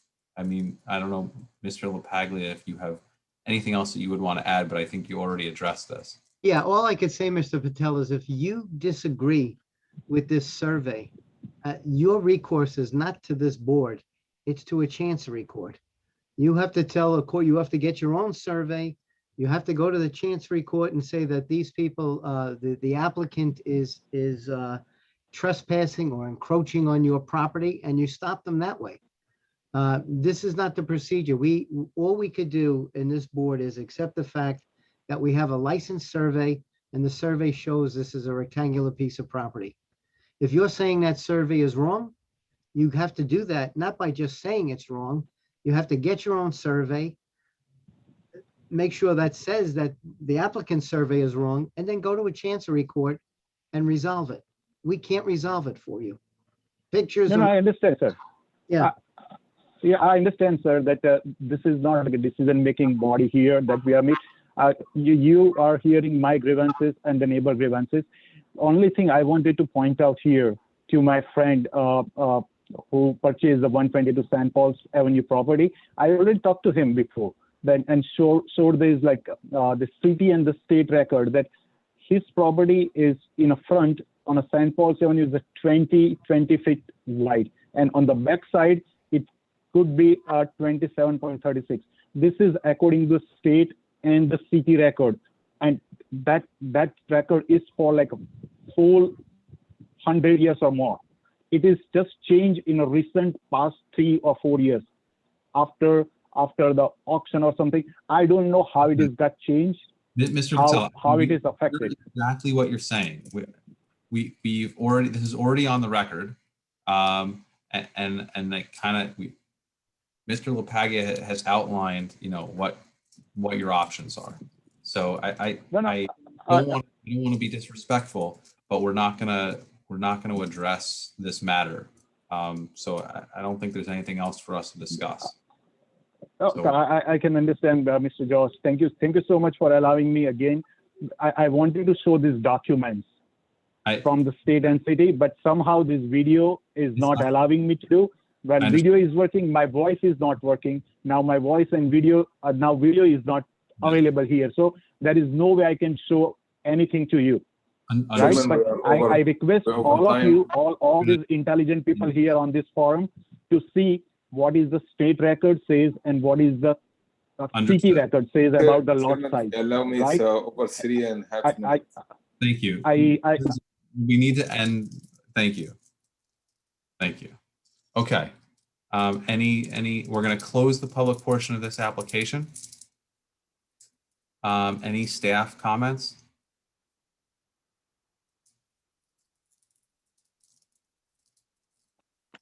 Yes. Well, firstly, in the motion that the board decides to approve this application, staff would ask that the applicant agree to the conditions stated in the staff memo dated June 9th in the year 2021. Does the applicant agree to those conditions? We do. All right, and planning staff adds a 6th condition that on the final plans, the architect show specifically how the storage is going to be oriented, the storage space for unit 1 and unit 2 in that cellar. They need to detail that before the signature plans. Planning staff agrees with the testimony from their professional planner. The site is extremely hardshiped here, and the setbacks for the adjacent lot would be the 3 foot on one side, and the adjacent lot to its side yard has its backyard there. The curb cut would actually be keeping existing curb cut, which the property was functioning as using the backyard as parking previously. So the parking here does not seem to be a detriment to the general welfare, but it's obviously extremely concerning about the survey. There are inconsistencies across the state records, the city records, and the survey provided by their professional survey that they paid for.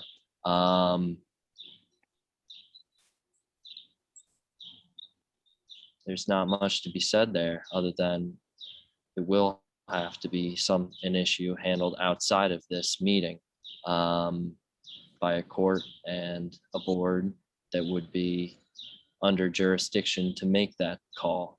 But the application proposed to us tonight, with the evidence we have before us from their professionals, planning staff, is in.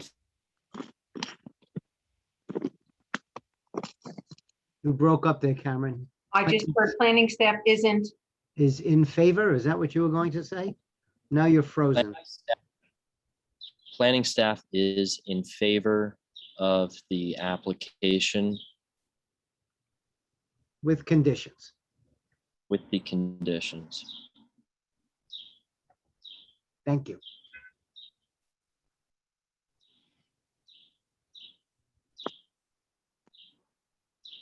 Thank you. And just to reiterate, the public portion of this application 122 St. Paul is closed. So we've heard from staff and I think, does anyone from the board have any questions for staff or the applicant at this time? I'd like to make a motion on Z19-017 for approval with staff conditions. Second. On a motion to approve, we're doing this by who I see first on my screen. That would be Commissioner McCormick. Yes. All right, I've got Commissioner Green. Yes. All right, I've got Commissioner Patel. Yes. All right, and Acting Vice Chair Shadid Yes. and Chairman Jacobs. Yes. Motion carries, all in favor with conditions. Thank you. Good luck. Thank you. Thank you very much. Good luck. Take Good care. night. Good night. Bridget, one more or timeout?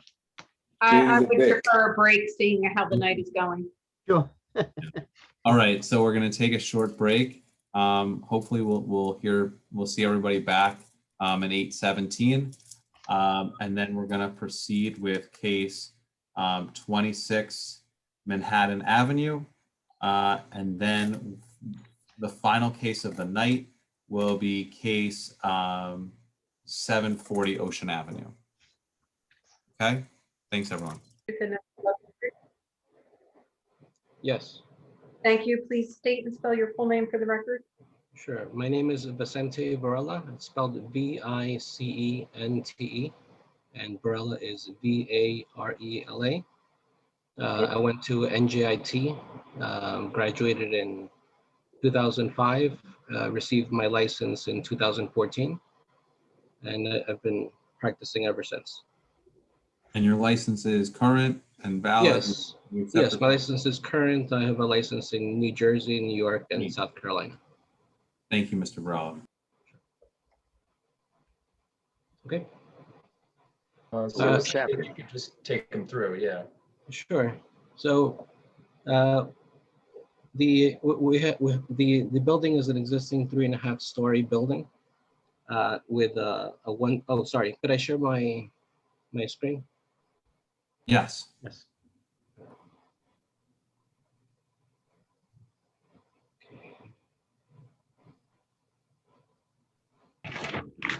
You can see it? Yes. Yes. Okay. So the existing building is a 3.5-story A-frame with a 1-story portion on the back. The portion that is 3.5 stories is approximately 600 square feet per floor. It's currently Well, it's a two-family dwelling. It has um, currently each apartment has 3 bedrooms.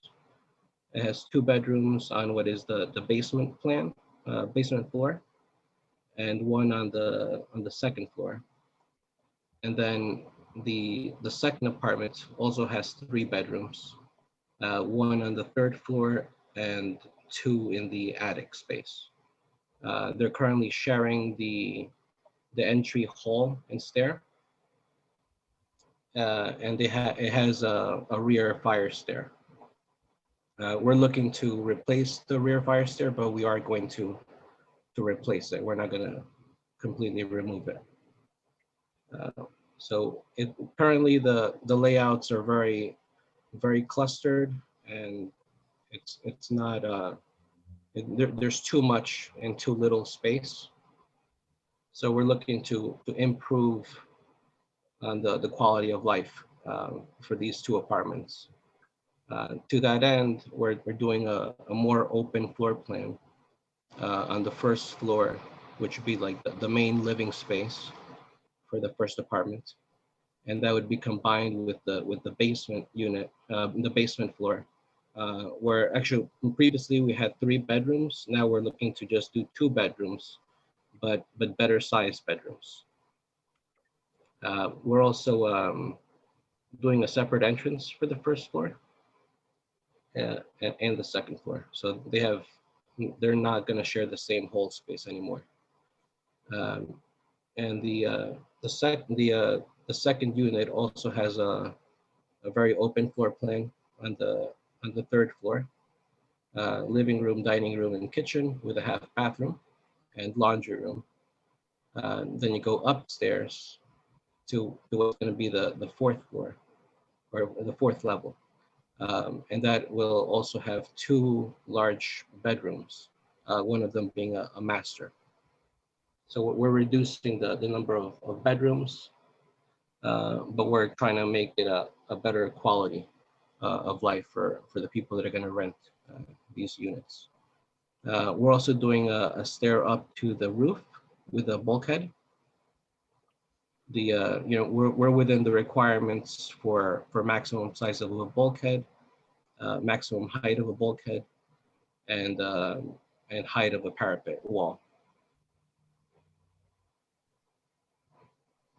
We're still working on the materials on the facade.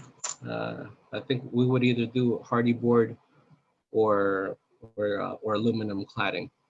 We do want it to look a little bit more modern, but not necessarily too modern for the existing streetscape. So this is the proposed elevation in the front, and this is the existing elevation. And this is how it looks on the street currently. So the bulkhead would not be visible from the front street. And as Patrick stated, we are going to put landscaping in the front, and we're also actually going to add an additional tree on the street.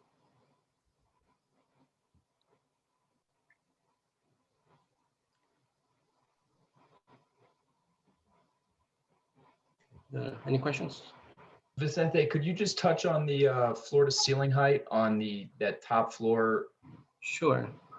Yeah. So the floors right now, they're all the height that they are existing. So we're keeping the existing height of ceilings throughout, but to maintain to stay below the existing peak of the roof, the top floor has a ceiling height of 8 feet.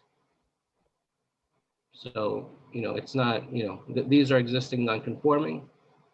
The top floor will be non-conforming, but only because we're trying to maintain the height of the building as low as possible.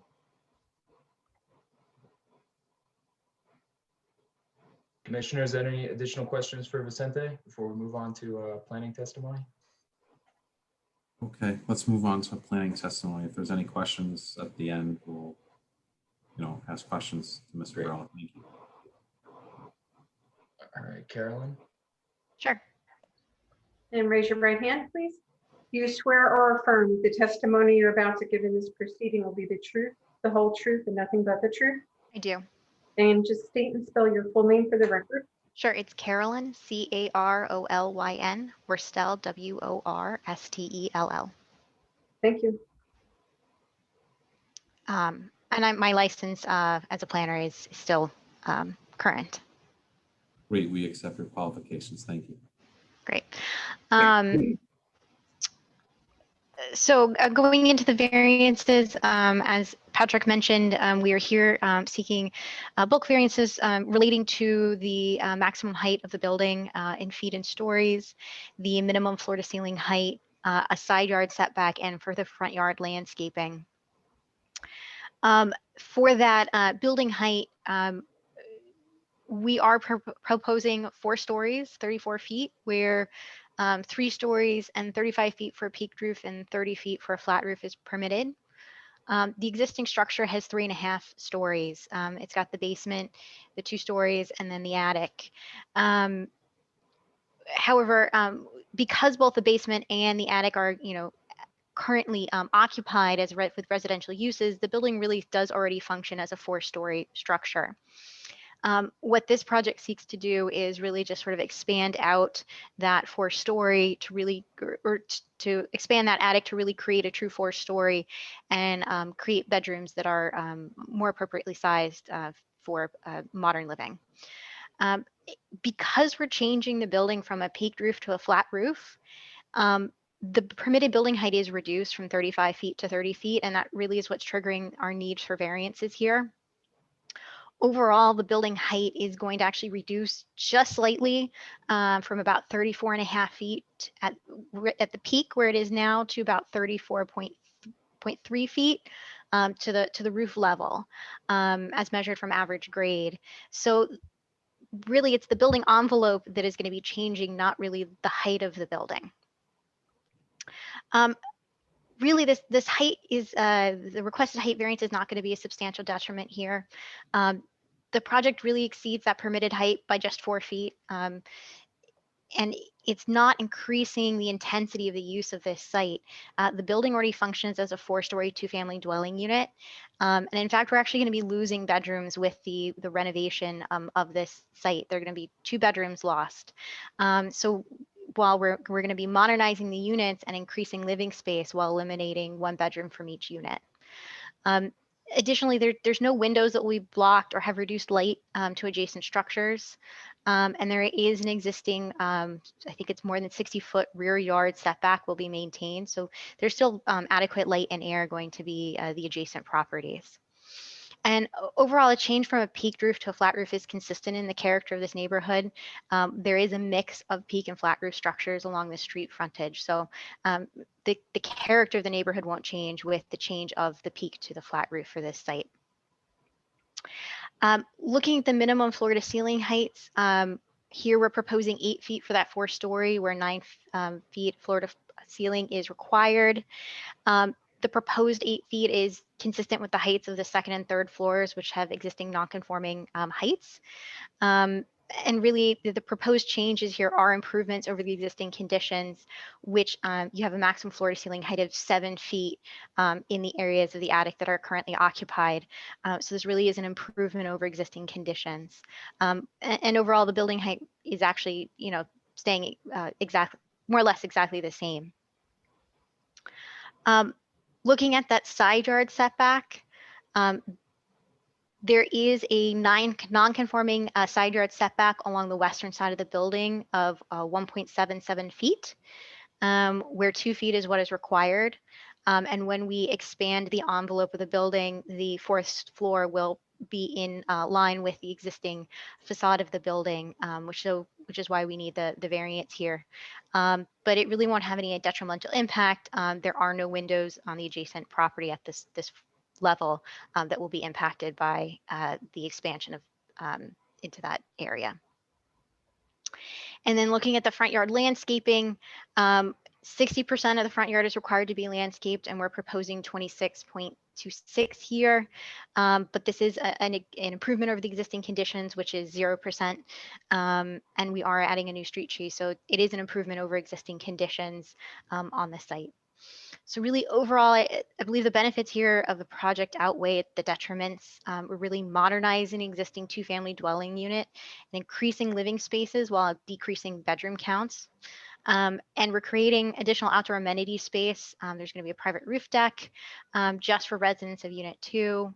Unit 1 residents will have the backyard, and it really will improve the streetscape with the building facade improvements, new siding and windows, and new landscaping at the front. So it will look much nicer from the front. And right now it doesn't look very good. The project will advance the purposes of the municipal land use law. It's modernizing the two-family dwelling unit, which is consistent with 4055D-2A, encouraging municipal action to guide appropriate use or development of all lands. The additional height of the building will not impact light or air to adjacent structures consistent with 4055D-2C. And the project will develop the new attractive facade and establish new front yard landscaping, which will promote the desirable visual environment consistent with 4055D-2I. Looking at the negative criteria, there's no substantial detriment here to the public good. As I've said before, we're modernizing existing two-family, increasing living space, eliminating bedrooms, and improving that streetscape with the facade improvements. And there's no substantial impairment to the intent of the purpose of the zone plan. It's consistent with the purpose of the R1 district to accommodate existing housing and preserve and enhance the streetscape. And it does enhance a goal of master plan to provide unique, attractive, and high-quality residential areas that serve existing residents and attract new residents with a wide range of housing and lifestyle choices. So overall, I believe that the variances can be justified and they meet the proofs. Thank you. Does anyone have any questions at this time?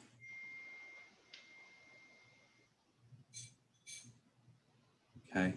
Anyone from the public have any questions or comments for this specific application? Again, this is 26 Manhattan Avenue. All right, I see two hands raised. First being Sal. Sal, I'm allowing you to turn on your video and audio so you can be sworn in. Should be able to do that in just a moment.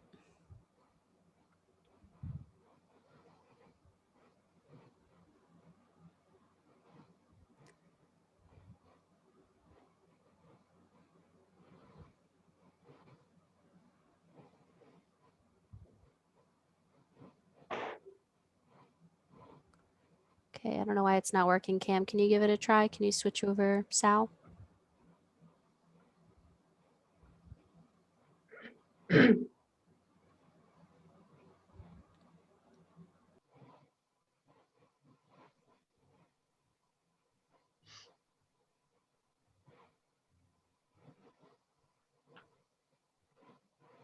I'm making attempts, but Okay, I'm gonna try Catherine. See if that works. Okay, Catherine, you should be able to turn on your audio and video. Hi. Hi, would you raise your right hand and be sworn? Do you swear or affirm the testimony you're about to give in this proceeding will be the truth, the whole truth, and nothing but the truth? I do. Thank you. And could you state and spell your full name and provide your address? Sure. Catherine, Katherine, Delp, D as in David, ELP as in Paul. But you can call me Kate. And I live at 24 Manhattan Avenue. Thank you.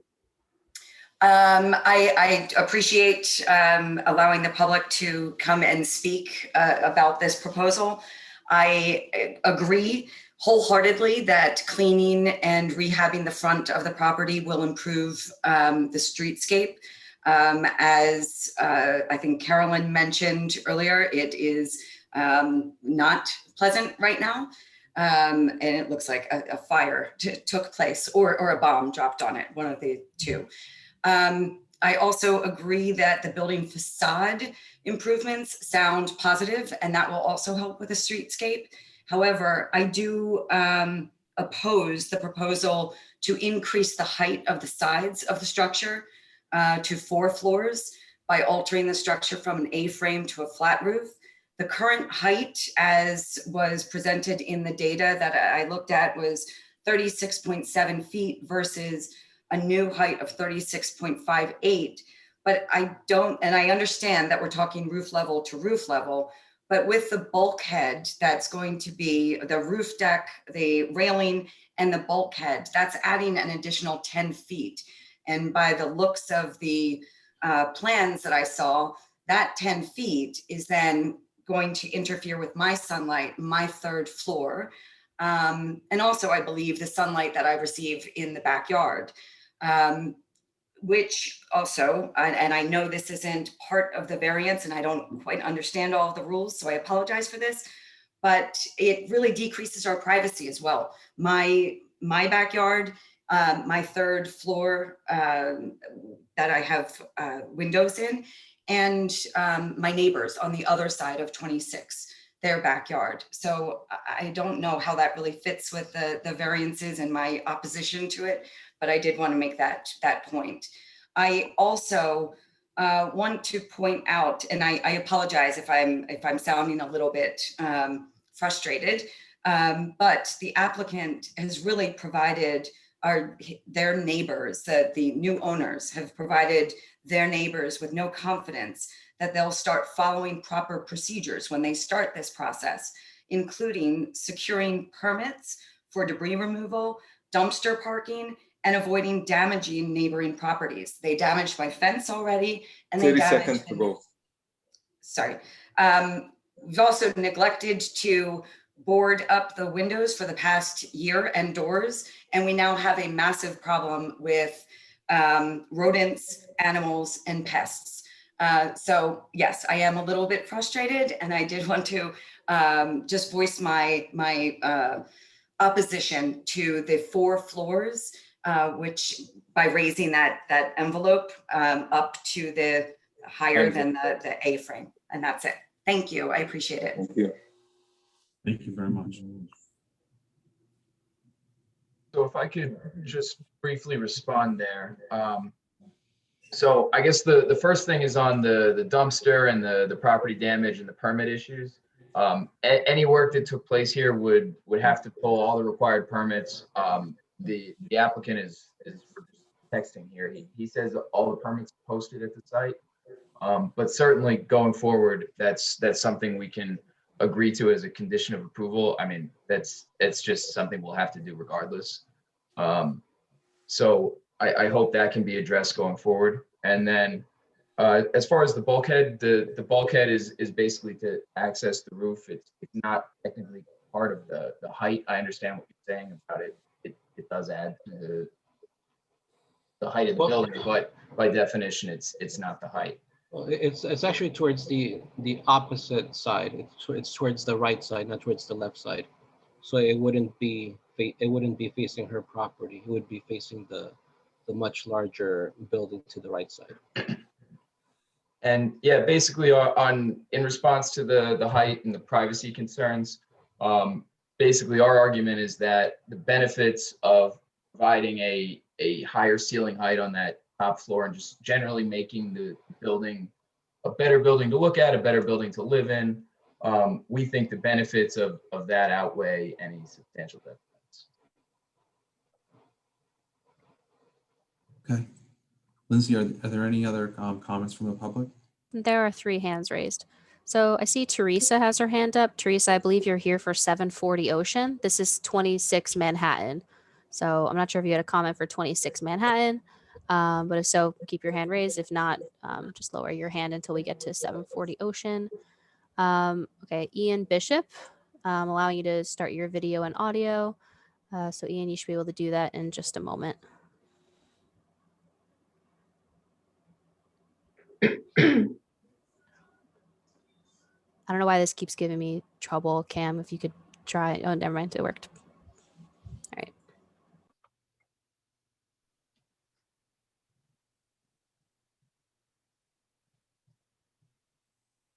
Ian, you should be able to start your video and unmute yourself.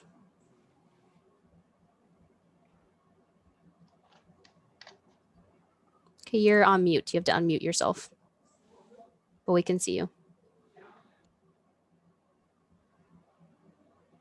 We can't hear you. You have to unmute yourself. You have to click unmute.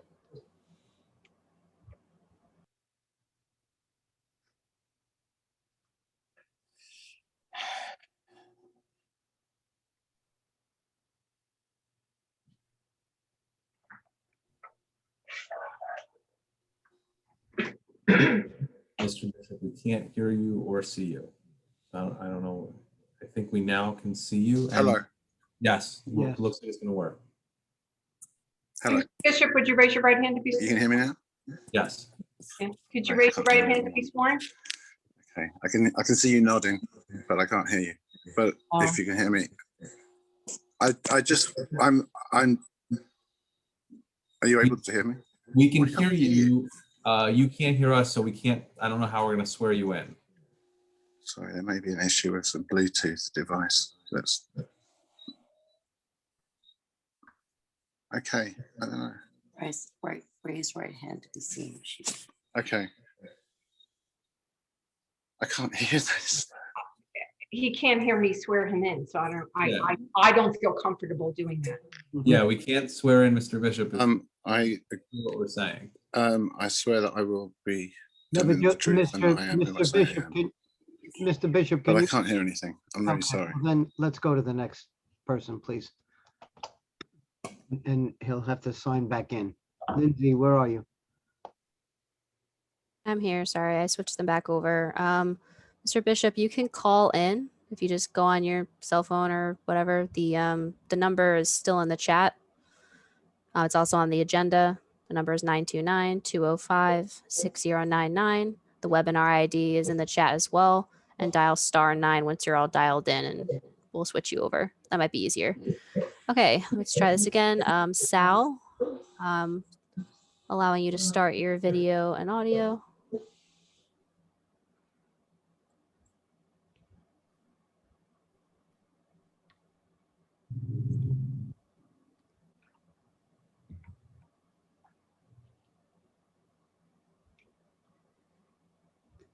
Again, Sal, I switched you over. You should be able to start your video and audio. You are muted still.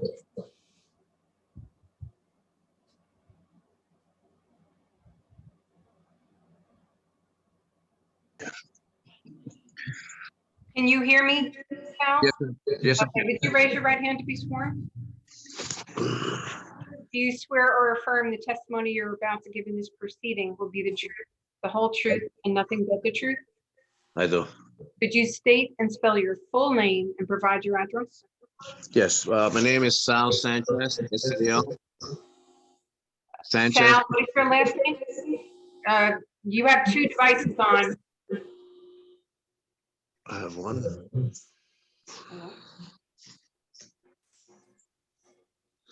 Let's try that again. Could you state, spell your full? I'm Yes. muting myself, so something's Yeah, wrong. I'm so sorry. Can you hear me now? Yes. Okay. The name is Sal, S-A-L. Sanchez, S-A-N-C-H-E-Z.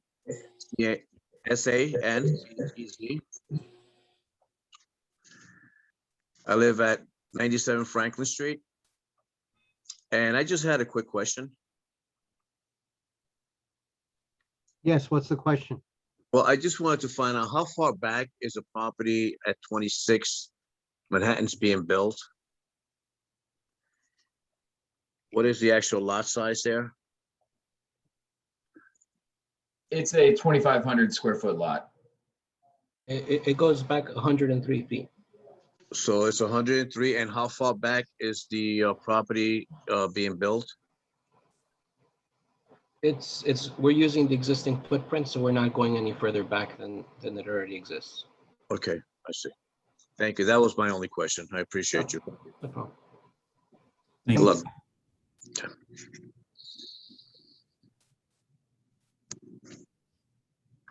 Munzi, any luck? Oh, I see Teresa has her hand raised. So Teresa, I'm promoting you to panelist. You'll be able to turn on your audio and video. Again, Teresa, this is 26 Manhattan.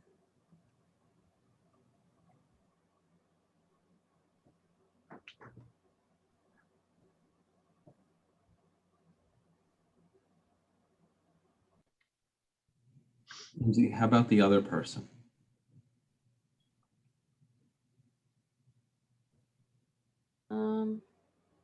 Well, I don't know. Okay, 1 second. If they can't figure out, we'll move on. I mean, let's see. Cam, can you try to promote Teresa? But as for the other person who couldn't hear us, I don't see a hand raised for a call-in number. Well, now their hand is raised, but on the same device as before. So let's see.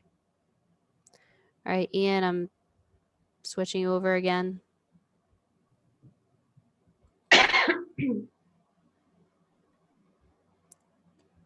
You're on mute, but can you hear us? Okay, but we can't hear you. You have to hit unmute.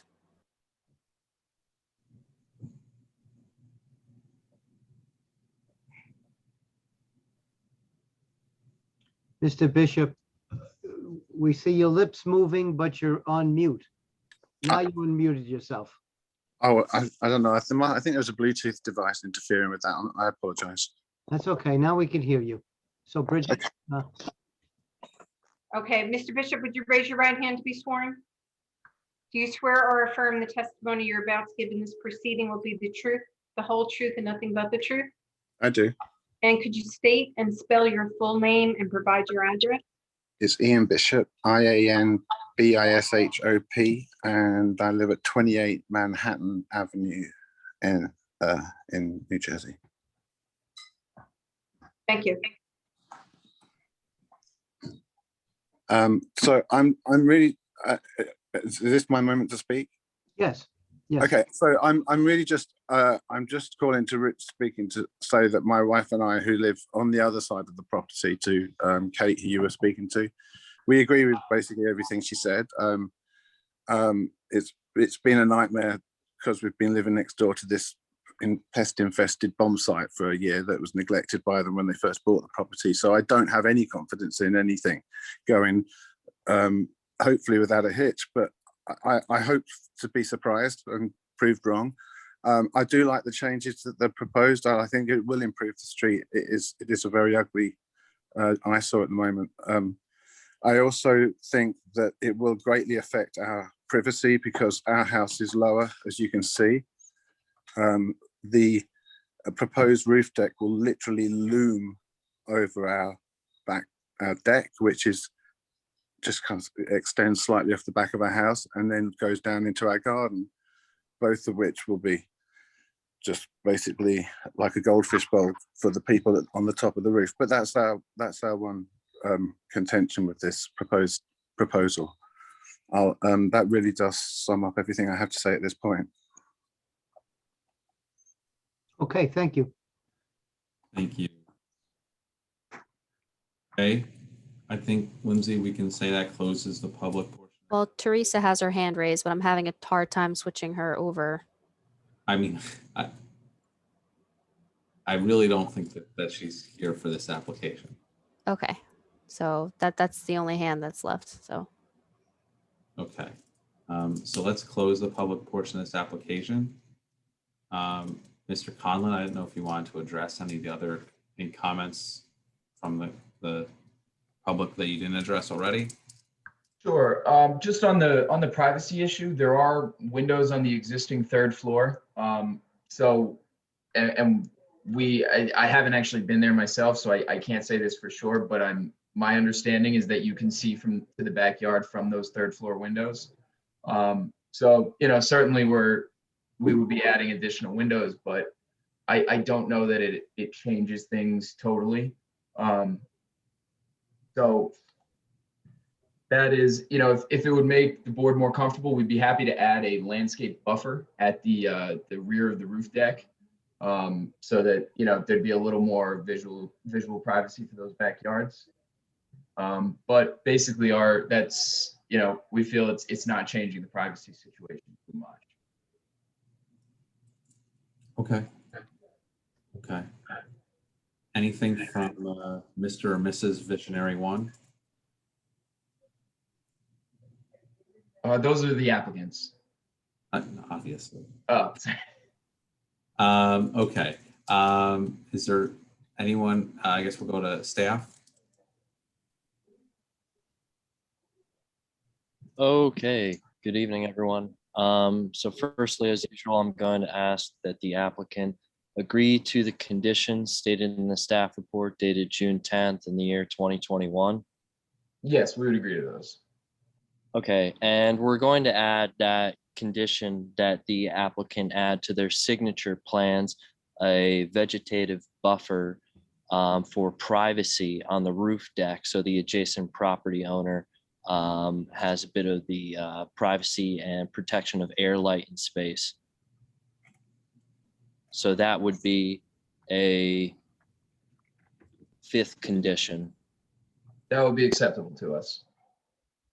Okay, so just to reiterate what was already stated in the planner's testimony, this applicant is essentially keeping the floor layout of the existing structure, which would make it conducive to the 4th story, which is still below the height maximum. Again, the height maximum for a flat roof could be 39 feet. Here they are doing 36 feet. So they could be even 3 feet taller with a roof deck. They're choosing to keep at the peaked roof line for the base and then build the roof deck and the bulkhead, which does not count towards the height of the building. For that reason, staff finds the variance for the height, number of stories to be de minimis. They are below the height for the R1 zone. The side yards are existing, and as the planner has already stated, they are keeping the existing footprint of the structure, so there won't be any encroachment on the side yards existing. And where there is existing non-conforming side yards, there are no windows. The property could extend in the rear quite a lot, and they are keeping in character with the rear yard setbacks on the block, which is giving a more uniform layout in the rear yard. And having covered those C variances, planning department is recommending approval on this application with the conditions stated and the 5th condition added this evening. Does anyone have any questions for staff? Like to make a motion on Z20-093 for approval with staff conditions. All right, Commissioner Patel. Does anyone second? Yeah, yes. All right, Commissioner McCormick. Yes. Wait a second. I just want to make sure Commissioner Green seconded it, and then Commissioner Patel said yes. Did I get that right? That's right, yeah. Green, I believe. wait, Commissioner Green, did you second the motion? I will, but I didn't. Okay, Second the motion. thank you. Cameron, can you start your roll call? Yes, I was Thank just you. gonna. All right, Commissioner Patel. Aye. Commissioner McCormick. Yes. Commissioner Green. Yes. Acting Vice Chair Shadid. Yes. And Chairman Jacobs. Yes. Okay, motion carries all in favor with conditions. Thank you, commissioners. Much appreciated. Good luck. Thank you. Good luck. Thank you. Thank you. Okay. So now we're proceeding with case Z20-096. The address is 740 Ocean Avenue. Again, this is a minor site plan with DNC variances. Mr. Hadley, you don't have to proceed today. Up to you. There's 5 commissioners. I was holding out with the hope that maybe we'd get a 6th commissioner for you.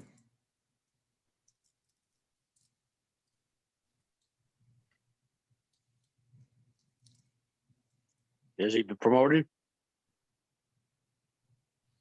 Mr. He's Hadley. promoted, but he's on mute. Yeah, you're muted and your video is off, I believe. Can you change those settings? Sure, doing it. Good evening. Good evening. So, Mr. Hadley, you see we only have 5 commissioners, which means you need unanimity in order to pass your application. It's up to you if you want to proceed or. We are proceeding. Okay. Okay. This is a notice case, Mr. Yes. LaPaglia. Yes, we have reviewed your notices, your affidavit, your proof of service, your notice of publication. Bridget, we'll mark that as A1 for this application. Okay, that'll be A1 in evidence. Thank you. Great. Good evening. My name is Oswin Hadley, and I am the attorney representing the applicant Torch Investments, LLC. The property with respect to this application is located at 740 Ocean Avenue, Jersey City, New Jersey, at block 21401, lot 52. I will be presenting 2 witnesses at tonight's hearing. They will be the architect, Wayne Guskin, and the professional planner, Carolyn Worstel. Briefly, this is an application to convert an existing and non-conforming 4-unit building. It's a 2-story frame dwelling to an 8-unit dwelling by adding an additional story and removing an existing incompatible rear building. We are also providing 3 off-street parking spaces and various site improvements, namely the rooftop solar panels and additional landscaping on this site. The project exists in an R1 zone, and it is providing what is infill development as required in the R1 zone and permitted. The project also is in compliance with the Jersey City's master plan circulation element, which recommends and calls for development that implements smart growth strategies. What that entails is locating new residential development within walking distances of passenger rail stations. This project is located at the intersection of Virginia and Ocean Avenues. It is approximately 1/2 block distant from the Martin Luther King light rail stop. So having said that, this is why this applicant made this application. This application pretty much meets the requirements of smart growth strategies in and about the light rail stop, which again is encouraged by the city's master plan, namely the circulation element. Having said that, I would then proceed with my case now with the architect, Mr. Wayne Guskin. And it's been some time since Mr. Guskin has appeared before this board. So I would have him sworn in and elicit his qualifications for acceptance by this board. Is the architect's Zoom name WJG? That's me. Can you, Okay. you can hear me, correct? Yes. Yes, but we can't see. Okay. All right. I don't know if you can share the screen as well. I have my drawings up. Is that possible? Otherwise, oh, it says start my video. Okay. Would you raise your right hand to be sworn? Do you swear or affirm the testimony you're about to give in this proceeding will be the truth, the whole truth, and nothing but the truth? Yes, I do. Could you state and spell your full name? Wayne J. Guskine, Wayne, J for Jeffrey, Guskine, Guskind. Thank you. Before we proceed, a little technical point of order here.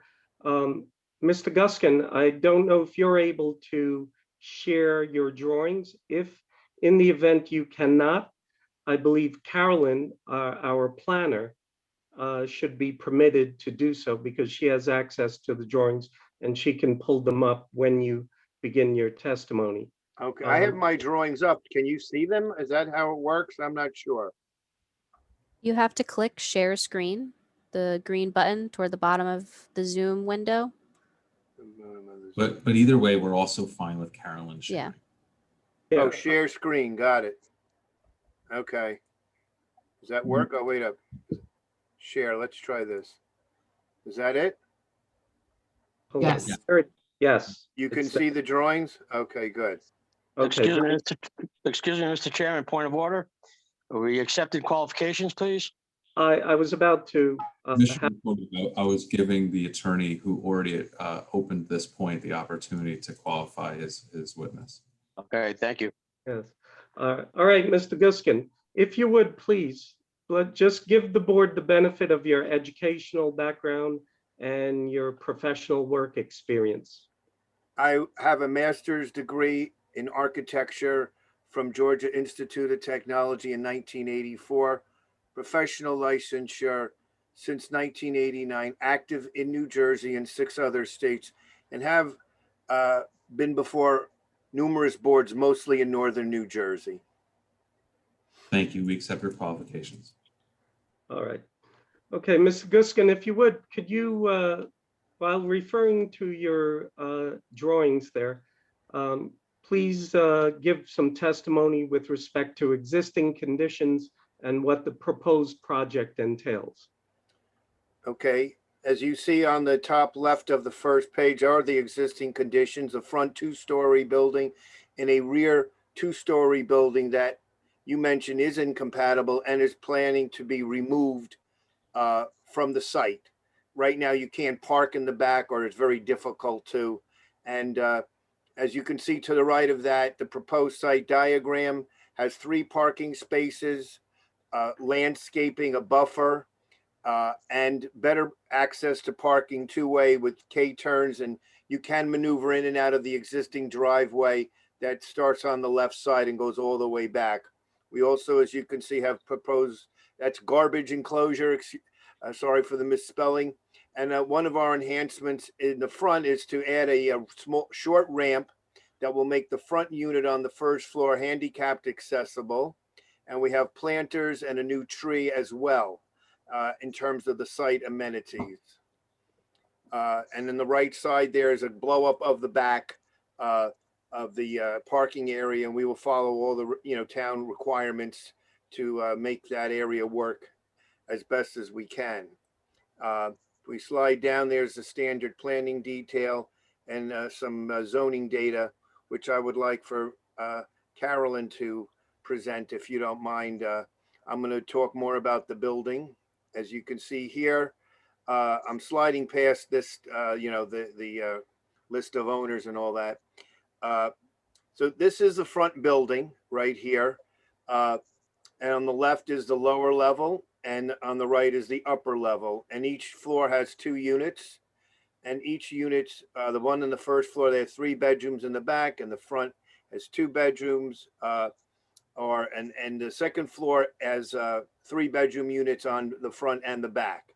And as you will see, we propose to add a floor on the above the second floor.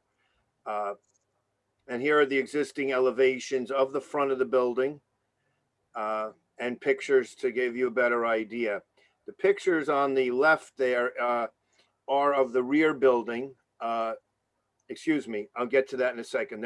This is the front building. I take that back. That's a view from Ocean Avenue on the bottom left, and that's the back of the building to the right of it, and the corresponding CAD elevations. Okay, fairly non-remarkable building in a lot of ways, but it's not bad to make.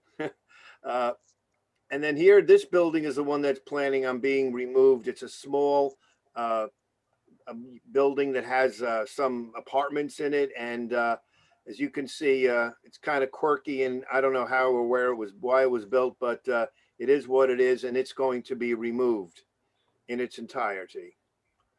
And so now we get into what we're proposing. So if we look on the left side, this is the first floor, and we're removing walls and making the units compatible to light and air requirements and the appropriate number of bedrooms. There is a new utility room. There is no basement. So we have a utility room carved out on the left side of the first floor. We also have a new common bicycle storage room, which is another site amenity that we are proposing. How many bicycles will be stored in that bicycle room? I think there's like 75 square feet. So I really do believe that you can get like 4, 5, 6, bicycles in there, maybe more. I do want to point out, as you see on the bottom of the first floor, there's that handicap ramp that opens up into that unit. And in the back, we relocate. There's a side entry that goes in. That's where there is one similarly located now off the side driveway. And right now, as we say, we are proposing a 1-bedroom on the front and the back of the first floor. To the middle, we go to the second floor. The rear unit substantially stays the same, where the front unit, because we're adding a stair there on the right side in the front, it is being modified down to a 2-bedroom unit. And to the right of that is the proposed third floor, where we have 4 studios of varying sizes being proposed. If we continue on, the elevations, as you can see on the right side, we'll start with the front. We are adding another floor. We're proposing a nice white spec brick in the front, which we think will give a nice modern kind of touch to it and improve what's there now. And the height would be about 32 feet. That would make the 9-foot floor requirements work. We also, as you can see, have solar panels on the roof, which is another site amenity. You can see them better on the side elevation on the left there. And on the left side in the back, we would have a high quality Certainty gray vinyl siding and all new windows, Anderson windows with a black frame. There is a small roof plan. If I scroll further down there on the bottom left, it shows the number of proposed solar panels, and the rear elevation also in the back, which adds the floor on all sides. So I just ran through the architectural portion from my perspective. Any questions? And we'll hold all questions. Thank you. Okay. All right. If there are no questions for this architect right now, I'll entertain testimony from our professional planner, Carolyn Worstel. And Ms. Worstel, good evening. Remains under oath and was previously qualified on a prior application tonight. Okay. Ms. Worstel, if you would, could you please address the various variances that the applicant is seeking in this application and how we meet the positive and negative criteria? Of course. So we are seeking a use variance here. We have a non-conforming use, which we are expanding. In addition, we need a density variance. We're increasing the density on the site from 4 to 8 units. I believe that there was in the agenda a mention of a height variance. I believe this is incorrect. The way that the height was measured, it's actually, I think, 32 measured as 32 feet to the top of the parapet. Parapets usually aren't counted in Jersey City as part of the height. So I do believe that the height is actually conforming and you don't need a variance for that. In addition, we need a couple of C variances. There's a side yard setback, which is an existing non-conforming condition, which will be brought up. A lot coverage variance, drive aisle width, and front yard landscaping. So a couple other little variances relating to the site. So going into the positive criteria, for that non-conforming use under relevant case law, Burn versus Mine Hill, expansion of non-conforming use variance can be granted for special reasons where the project will minimize a non-conformity and provide aesthetic improvements. Overall, this project will eliminate, reduce several non-conforming conditions of this site. First, we're going to be eliminating that non-conforming accessory use or accessory structure in the rear yard, which has a height of 22 feet, where 15 feet is permitted for accessory structures, has a rear yard setback of 0 feet, where 7.5 feet is required for accessory structures, and a side yard setback of 0 feet, where 2 feet is required for accessory structures. So it's a non-conforming structure, and we will be eliminating it. Additionally, with the elimination of that structure, we are reducing our lot coverage from something that's non-conforming down to 58%, which is conforming lot, building lot coverage. We will be reducing our impervious lot coverage from 100 to 98%. So it's not a huge decrease, but it is something we are providing some green in the rear yard where none exists today. The project will also visually improve the project with the new facade along Ocean Avenue and new siding and windows on the other facades. Furthermore, really, this site really is appropriate for a multifamily use and is really consistent with the surrounding area. This project site is oversized. It's 3,190 square feet. So the bulk, which allows the bulk of this building to be accommodated on this site without other bulk variances except for that side yard setback. So we are providing front yard, side yard, and rear yard setbacks, which are conforming. And the surrounding area itself is really improved with a mix of one-family dwellings, two-family dwellings, multifamily uses, religious uses, mixed uses. The building to the north of us is a multifamily senior housing. To the south is a church, and across the street are a variety of uses and redevelopment area. And as mentioned before, this site is really a good transit-oriented site. It is, about a block from that MLK Drive light rail station. So it's a really good site to add density. Looking at the density variance, the project site will accommodate the problems associated with increased density. The project is proposing 8 units on this site at a density of 109 dwelling units per acre. And that's really consistent with the density of other nearby multifamily units. As I mentioned, the senior apartment adjacent to us has 44 units. 5 stories at a density of 108 dwelling units per acre. To the south, further to the south of us past the church, there are several 4-story, 4-unit row homes, 720 to 728 Ocean Avenue, and a 4-story multifamily dwelling at 712 to 715 Ocean Avenue with 32 units at 113 dwelling units per acre. And then across the street, there are several properties, developments in the Jackson Hill redevelopment area that have multifamily and mixed uses. And I won't go, it's 117 Ocean Avenue, 7 units, 114 dwelling units per acre. 713 Ocean Avenue, 128. 711 Ocean Avenue, 137 dwelling units per acre. So as you can see, this density here is really consistent with the character of what's going on along Ocean Avenue. Looking at those bulk variances for that side yard setback, really it is a de minimis non-conforming condition of the site. Right now, the the existing setback is 1.93 feet where 2 feet is required. And the proposed third story will just continue up that facade another story. So, you know, we're just continuing straight up, and it won't have any detrimental impacts to the adjacent one-story church. The lot coverage, as I mentioned, we're going from 100 down to 98%, which is a slight improvement.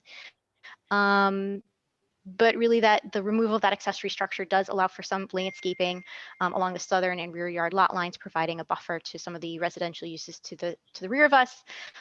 And we are proposing an additional street tree and some planters in the front yard.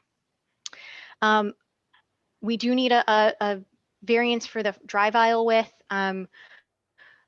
We do have 14 feet where 22 feet is required.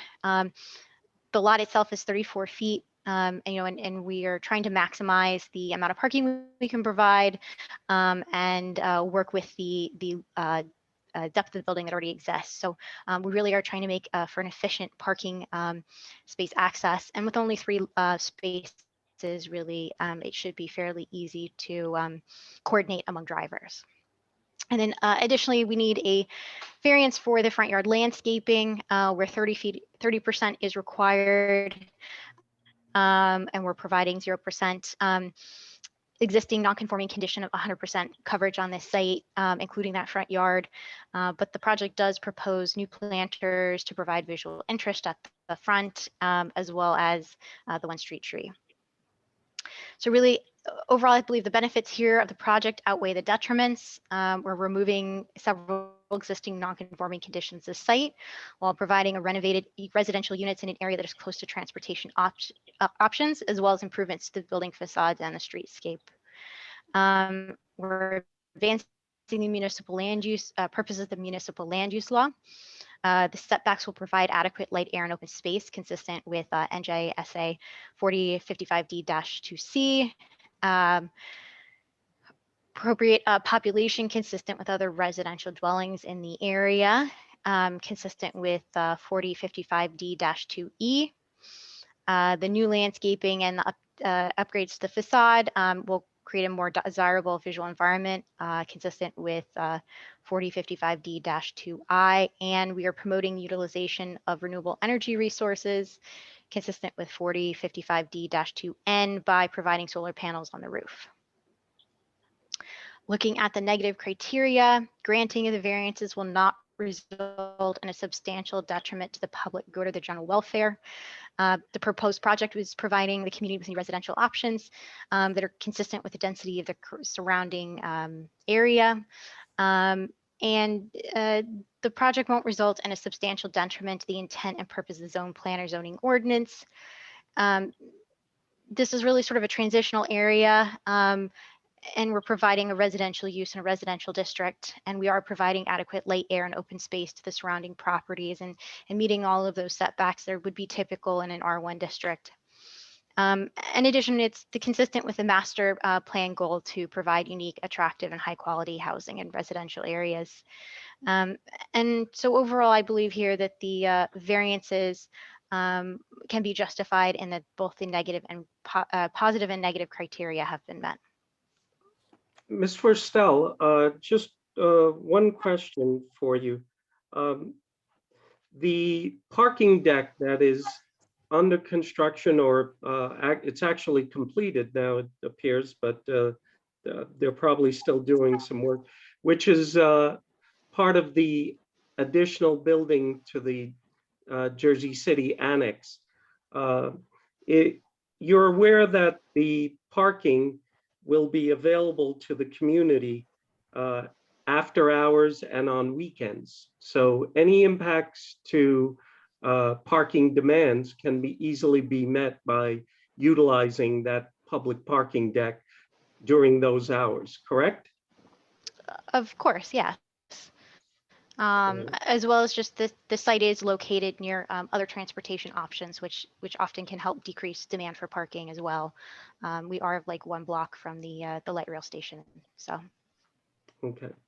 Well, that concludes our presentation. Any questions from the board? Thank you, Mr. Hadley. other people may have questions. I have a very quick question. First, I just would note, Carolyn, you probably saw this on, it's just funny to me, not really anything, but on Google Maps, the image of this has a rodent control van in front of the property. But that's just like the static image. But there's a church next to the property and across the street from the property, right? Yes.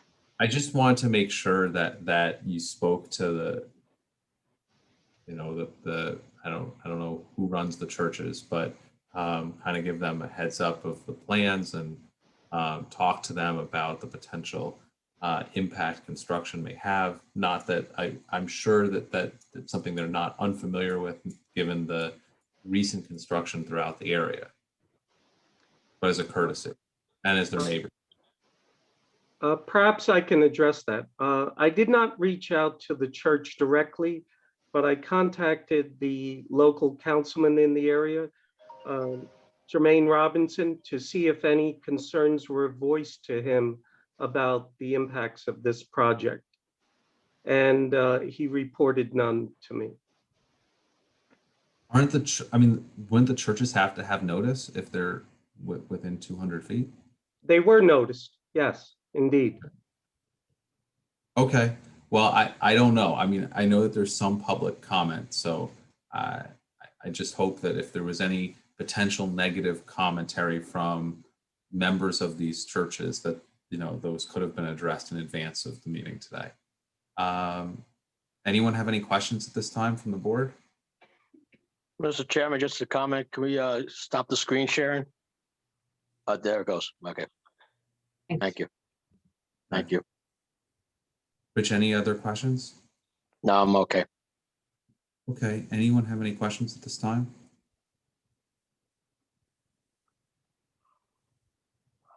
Okay, Lindsay, you want to open up to the public? Sure. So we have Teresa.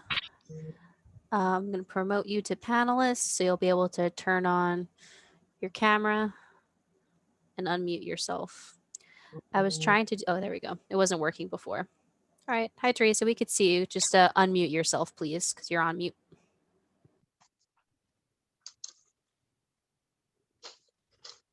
Okay. Yes, now we can hear you. Okay, Yes. would you raise your right hand to be sworn, please? I can't see, there you go. Do you swear or affirm the testimony you're about to give in this proceeding will be the truth, the whole truth, and nothing but the truth? Yes, I do.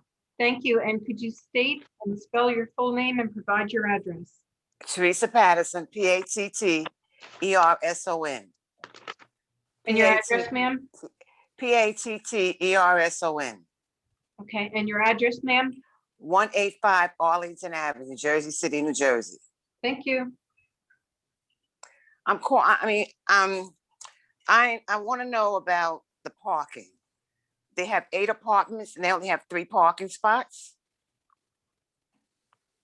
Are they going to provide more parking spots? I mean, they mentioned bikes, but who's the guarantee that everyone that lives in the building is going to have a bike? And they got 3 bedroom. They have 3 bedroom apartments. So sometimes you have 3 people living there, and all 3 of the people that live there have cars. Now you're taking away from the community, people that were here for 20, 30 years. Now all of a sudden you come in and the parking, they have no place to park their cars. When you can provide space for your tenants to park their cars. Thank you. We'll make sure that they address that question. And also the landscape. I think they want a variance to have less landscape. Am I correct? We can make sure that they readdress the questions about landscaping as well. Because it should be 30%. Am I correct? 30%? They mentioned they're going to put a tree. A tree is not 30% of the landscaping.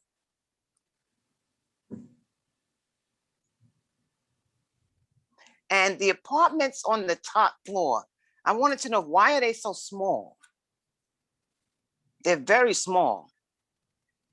What are they, 360 square feet? Am I correct?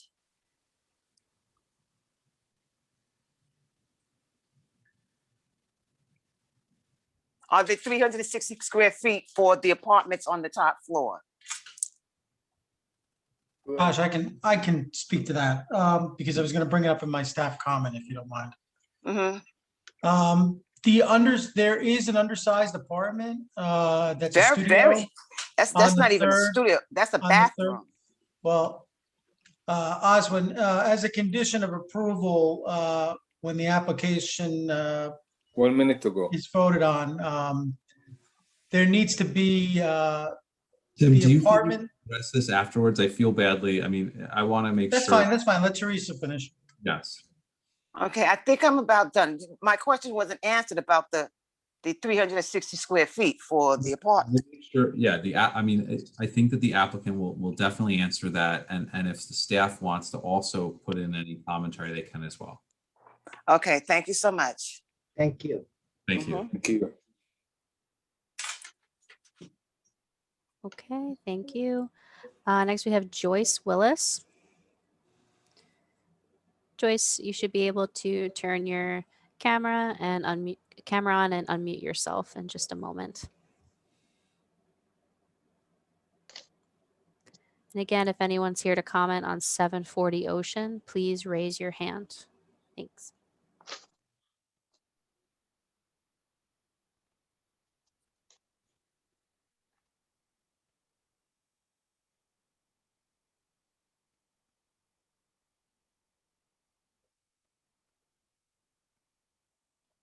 Hi, Joyce. We could see you, but you are on mute, so you're going to have to click unmute.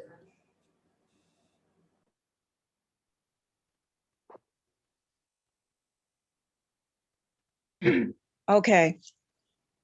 We can hear you. Would you raise your right hand? Do you swear or affirm the testimony you're about to give in this proceeding will be the truth, the whole truth, and nothing but the truth? Yes, I do. And state and spell your full name and provide your address, please. Joyce Willis, 191 Randolph Avenue, JoyceWillis. Thank you. Okay. I had the same question Teresa had also, as far as the parking. The gentleman just said that the overflow parking, that we can park in the parking lot of the new building that they're putting up on Orient and MOK, and we can just walk back over to the new building. I like what you said, but that area is not so safe, and just assume that that's okay for everybody. That's not good. The same respect with the bikes. Why not take some of the bikes out, leaving enough room for at least another parking spot? And also in your presentation, he just brushed through the apartments on the top floor, and he really didn't explain the size of the apartments. So, we really didn't get a full view of the apartment sizes and everything. So I just thought that the presentation was like half-assed. Okay. Thanks, Ms. Willis. We'll definitely make sure that the applicant addresses those questions. Thank you. Thank you. Thank you. Yeah, we have Chris Perez. Chris, you should be able to turn your video on in just a moment. And I would remind Mr. Perez, I swore you in before, didn't I, Chris? Yes, you did. Okay. Thank you. Good evening, everybody. The first thing I wanted to say is that I was a little shocked that our community group wasn't advised about this project being proposed. I happened to come across it checking the zoning agendas, and it would have been nice to have had some time for the community to engage and give some feedback so that we might be here today with a project that's a little more finessed. Councilman Robinson never reached out to us. We never heard from the developer. Typically, we've had a pretty good working relationship with city planning. One of the comments I want to first make is that we definitely have to understand the difference between the east side of Ocean Avenue that is not in the redevelopment plan and the west side of Ocean Avenue, which is in the redevelopment plan. Part of the reason why that is because the east side of Ocean Avenue abuts a lot of rear yards of the parallel street, Clerk Street. So any kind of big buildings would impede on the quality of life of all the homes on that side, whereas the west side of Ocean Avenue does not have a parallel street like that, and it doesn't have homes abutting those rear lot lines. So that area is a little more conducive of bigger buildings. I had some concerns about the size of these 4 studio apartments that are squished on the top. It seems that one of them is 288 square feet, which is not meeting the minimum space requirements for an apartment. The other 2 floors have 2 apartments. There's some 3 bedrooms in the current building. It would be nice to have a better unit mix where at least one apartment remained as 3 bedrooms so that the building catered to different family sizes. But I don't understand 4 apartments squeezed into that floor in the same footprint of the lower floors that only have 2 units each. I'm also concerned about the drive aisle being one way and coming in and out onto Ocean. What if someone's coming in as someone's going out? I know it's not a lot of cars, but that could be a little bit of a concern. And just the density overall, it seems like a little bit much for a small lot. It's only 600 square feet over the 2,500 square foot lot size. So that's a bit concerning to me. And I think that's pretty much everything that I want to say. I think that this should be less units. I think there should have been some community engagement. The one thing that I do like is removing the accessory building. As you know, with some other projects that have come up on Ocean, the neighbors on Clerk Street are very concerned about buildings coming up to their rear lot lines. But overall, I think there should have been some community engagement on this, and I suggest that that happen before this proceeds. Thank you. Thanks, Chris. I agree. If there really hasn't been community engagement, I think that out of respect to the community, I would, kind of expect to see that. But I'm sure that there's good answers here, and also good answers about 300 square foot apartment sizes. Okay, next we have, next we have Felicia. Felicia, you should be able to turn your video on and unmute yourself in just a moment. Would you raise your right hand to be sworn? Do you swear or affirm the testimony you're about to give in this proceeding will be the truth, the whole truth, and nothing but the truth? Yes. Thank you. And if you could state and spell your full name and provide your address. Okay, Felicia, Felicia, Collis, Collis, 189 Clerk Street. And thank you. I just want to piggyback off what Chris was saying. The density of the project is of concern. And I too appreciate the demolition of the little accessory building that can be used as parking, and it would not be construction would not overwhelm the neighboring yards in the area. And that's it. Again, the demolition of the accessory building and the density is a bit much for what the developer is proposing. Thank you. Thank you.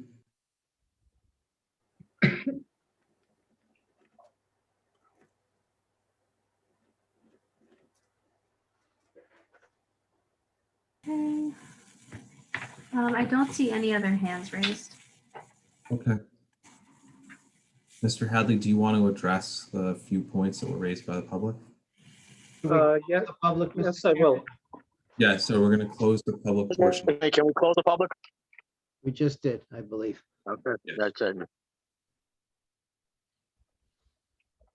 With respect to the parking, we're providing 3 spaces, and as we've indicated, the parking deck is available for use by the public after working hours and during the weekend.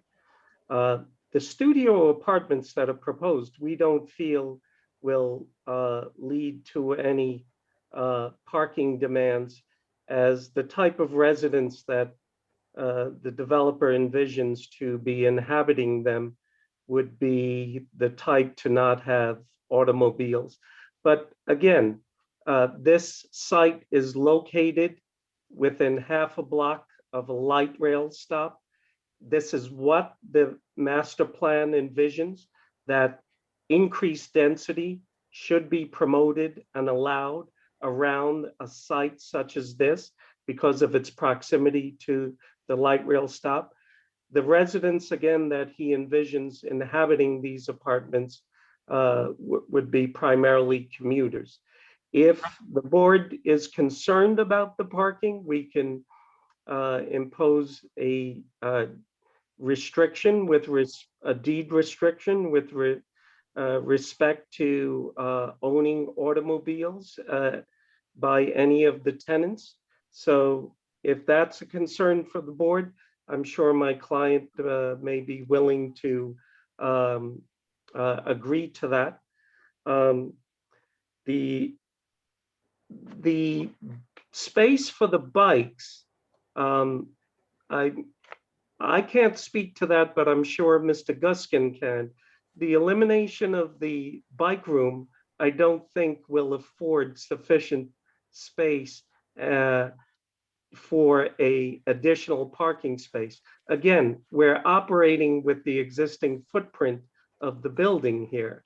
So the bike room is enclosed in the building. I don't think that will afford us additional on-site parking. And again, its location is within proximity of the drive aisle as well. But with respect to that issue, I'll have Mr. Guskin address that. Do you want me to address it now? Yes, Wayne. Yes, you are correct. We are restricted to what we have in the back. We're working with an existing building, as we all know. And 3 cars is all we can get with being able to kind of maneuver. Before, there really are no cars. If you look at the top left of the first page, really, although a car could physically get back there, you really couldn't even park and maneuver. So there were 4 units before that had really no parking, and now we at least have 3 parking spaces that do work. But yes, the bike room is just a room within the building, and this is the maximum parking you can get on the site. Okay. And Wayne, if you would, relative to what exists now and what is proposed with regard to the landscaping, contrary to what the member of the public stated, we are actually providing more landscaping and more on-site landscaping than currently exists on the site. Isn't that correct? That is correct. Particularly in the back. I mean, as a trade-off to like not being able to get that 4th parking spot on the right, because it would be difficult, if not impossible, to access, we're giving that to landscaping. And so, you know, then that's about 150 square foot, just a parking space or whatever. And then there's a buffer behind that as well. A 3-foot buffer or so. Right, and if I may address the issue of the variance for the 30% landscaping, that relates only to the front yard. And if I can just quickly share a screen, we can zoom in on that front yard. Hold on, share. There we go. And you can see, really, there's not really much spacing on this. As you can see, the dotted line is the lot. The area enclosed by the fence does go into the public right of way, and it does match up with what goes over here with the fence for the church. So this really is, we only have about 4 feet of a front yard setback. This is a walkway to a door.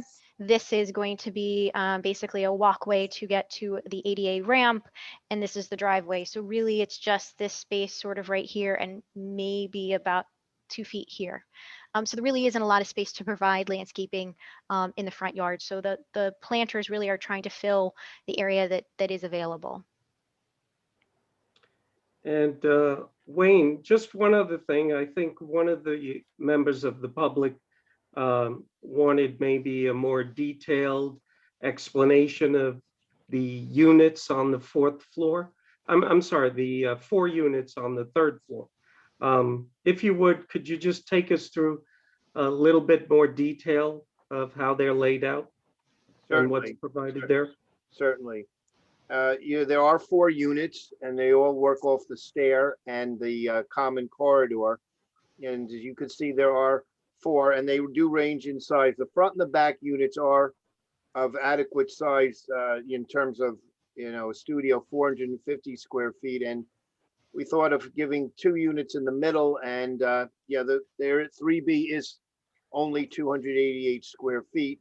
But each unit has a common living dining room area off an open kitchen, small utility room, and a bathroom, and a closet, and some have a storage room.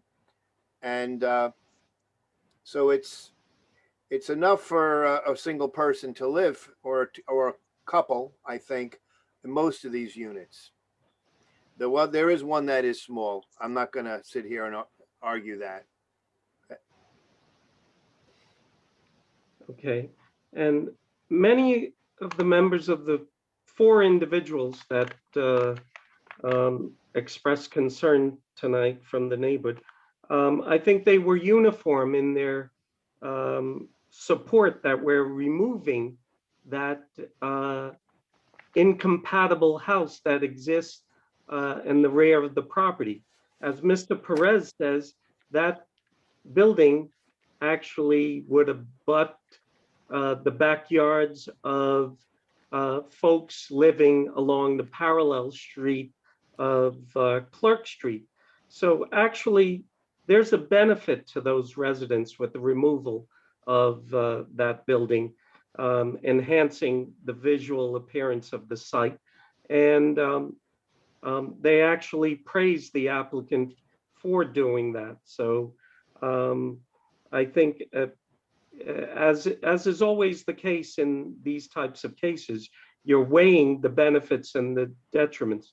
There's a trade-off to everything. We have enhanced landscaping and the removal of an eyesore building, which is probably not in conformance with the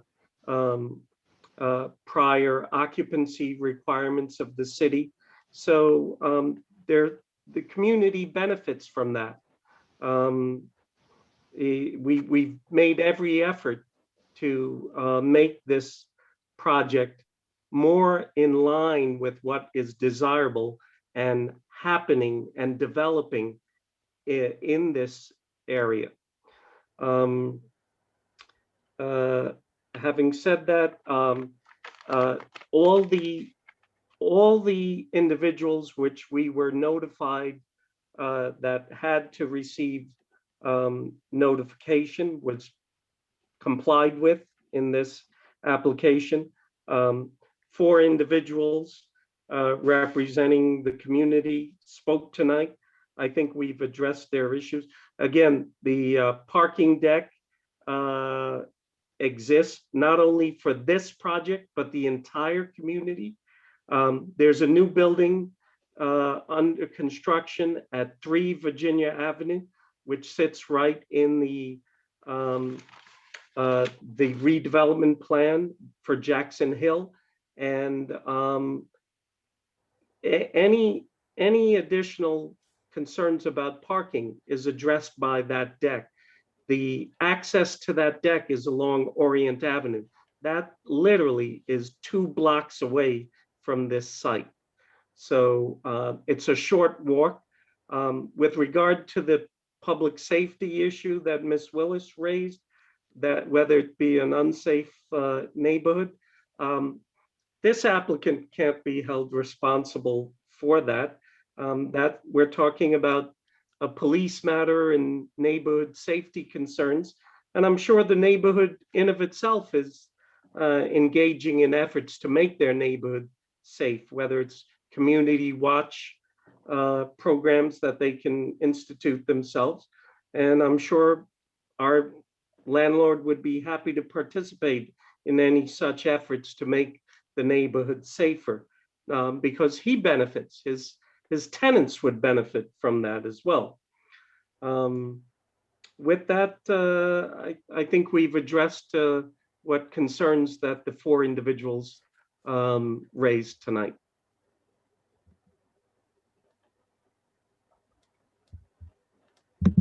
Okay. Anyone have any questions? Otherwise, I was gonna move to staff. I would like just to make sure that the staff address the issue about parking.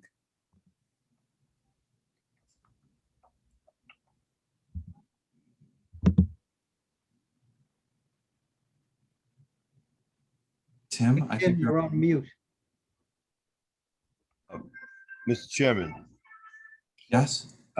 Just want to raise the issue. I thought I heard from some of the neighbors was about privacy. I'm not sure if that was addressed by the applicant because of the height difference and the backyards and such. I don't recall privacy being a concern that was voiced. In fact, they praised the removal of the incompatible building in the rear. Both Mr. Perez and Felicia, I didn't get her last name, appreciated that this design removed that building.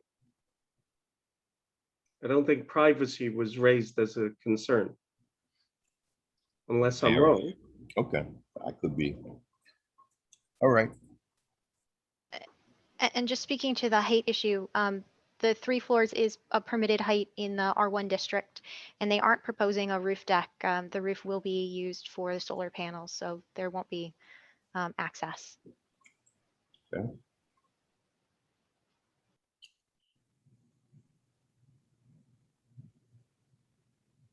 Anyone else want to make any other commissioners want to make any comments, questions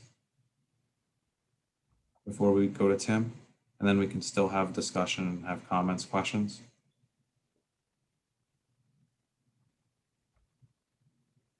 Okay. Yeah, I forgot also I want to make sure that the staff will address the issue about the studio size.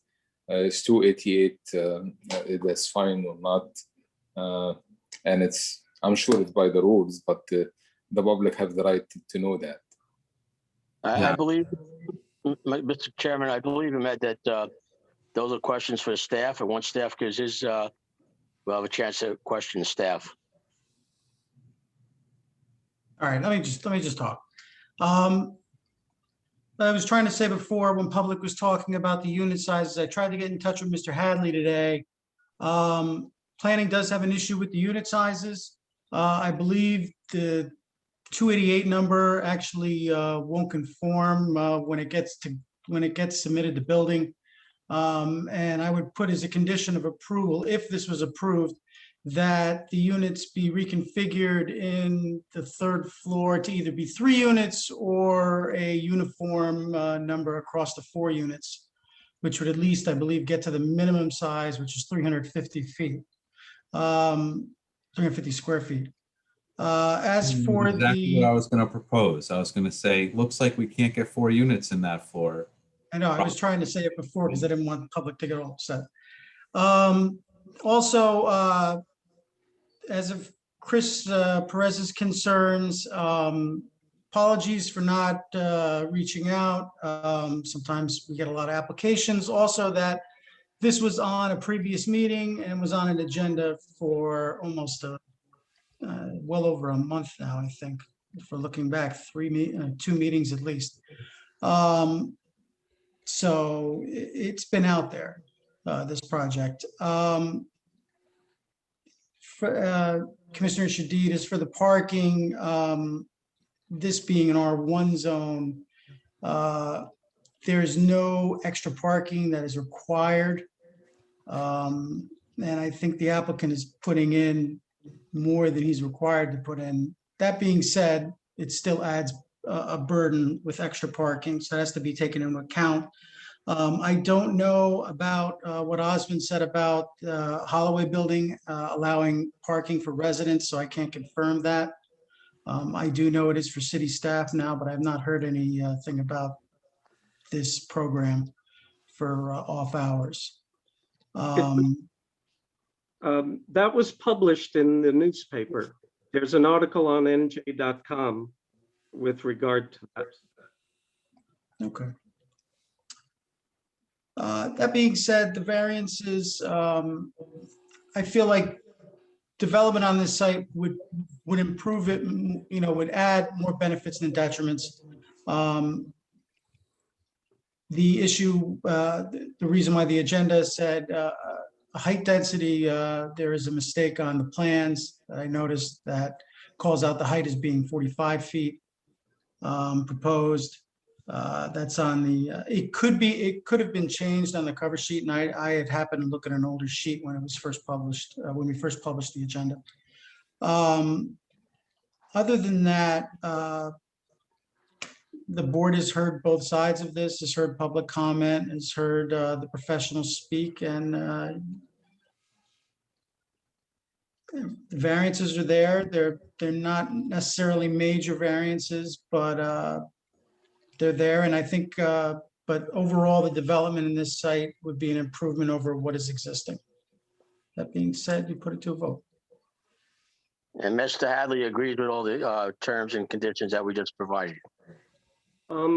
With respect to the resizing on the third floor unit, I do have to confer with my client, Mr. Barriel. I believe the developer is present at this hearing. If he be permitted in, I guess he can put his statements with respect to that. I'd have to confer with him. Well, I don't know if the building would be built to code then, if it's built the way it's designed. I understand that. What I'm saying is I need to hear from the applicant himself that he agrees to that. On my own, I haven't conferred with him on this issue. But just, Mr. Hadley, so we know what you're conferring about, are we talking about reducing the number of units on that top floor from 4 to 3? Is that what we're talking about? Or are we talking about making all 4 the same size, if that can be done? I believe Mr. Crahill's comment was resizing the units in the 4th floor. Resizing, or if the resizing doesn't work, then we go down to 3 units. Either way, I think that the concern that I have is that we're not then voting on an application that's before us. So I think speaking to the developer is fine, but if we're changing the plans, then what we've been discussing today, I don't think it's appropriate to vote.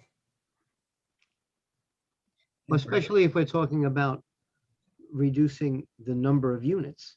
Yeah. From 4 to 3, which I think is what we're saying is the only way that this is possible. If Tim is correct in saying that these 4 units as laid out is not going to pass code.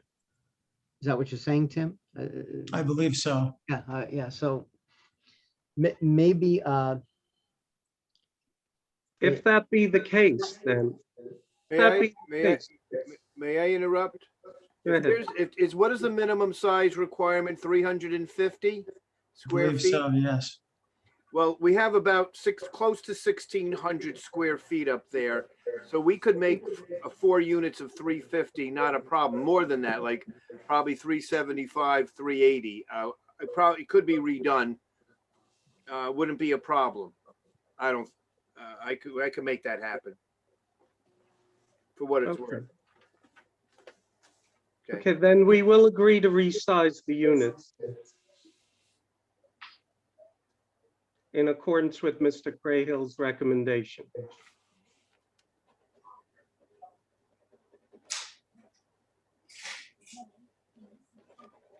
Well, that leaves the application the way it is, correct, Mr. Chairman? And we're just talking about resizing that top floor. Still 4 units, but different configuration. All within the same 4 walls, so we're okay as far as that's concerned. I believe that's correct, based on the architect's representation. Okay. Do you have any other concerns, Mr. Chairman? I raised my concerns. My concerns were the small unit size, and that it seems, and I'm not sure if it's correct or not, that at least there's members of the public who are concerned that they weren't, that they weren't talked to, and maybe their concerns weren't able to be talked through with the applicant. So I think those are kind of the 2 things. I don't have any concerns about parking. You could eliminate all of your parking spots. You're a block away from the light rail stop. But obviously the public seems to have some of those concerns. But I don't know. It seems like you're trying to maximize as many units on that floor. I'd almost prefer, but this isn't up to me. I'd prefer that you added another floor. Have 4 units. Have them over 2 floors instead of 1 floor. But so it's your application. I don't know what anyone else from the board thinks. If you guys want to discuss stuff before we vote.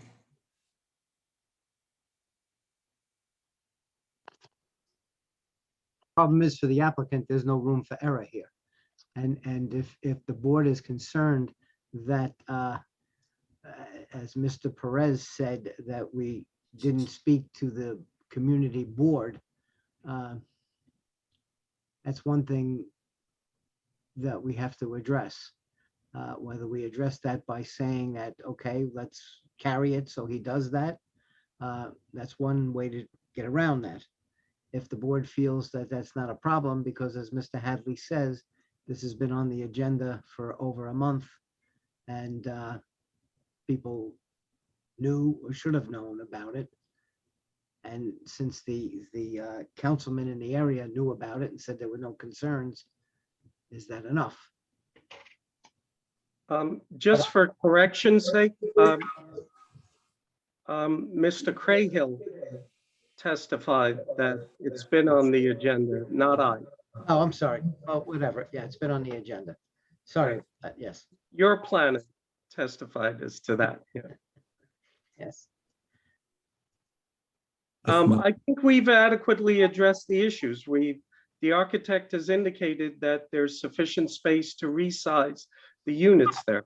If the board is saying they would like to see 3 units on the 4th floor as opposed to 4, I would like some clarity. Is that what the chairman is suggesting? Or because that's something we can consider, but is that what the chair is suggesting? A reduction in the unit count to? I'm not making any suggestions. Okay. I'm only indicating that it seems as though some members of the public raised concern with the size of the apartments on that floor. Our staff confirmed that some of the proposed unit sizes fell below what's allowed in the city, and I think that indicates to me only that it looks as though the intention is to try to put as many small units into the floor as possible. So I mean, it's again your application, however you want to present it, whatever you want to do. I believe on that issue, our architect testified that he's able to resize the units so that they will be in conformance with the acceptable unit sizes that's permissible under building code. And we will agree to that. Basically, there's almost 1,600 square feet. If you add up the 4 apartments right now, the square footage is, which I double checked today, So if you divide 1,600 by 4, a little less than 1,600 by 4, it's almost 400. So if it's 350, we've got a little bit of a buffer, and we should be able to make that work. I have no reason, it's an open floor plan, it's rectangular. I can shift things around. It wouldn't be a problem.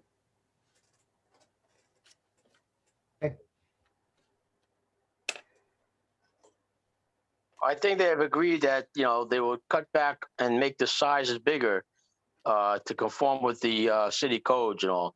So I think we should just, move forward and take a vote. If nobody else has any questions or.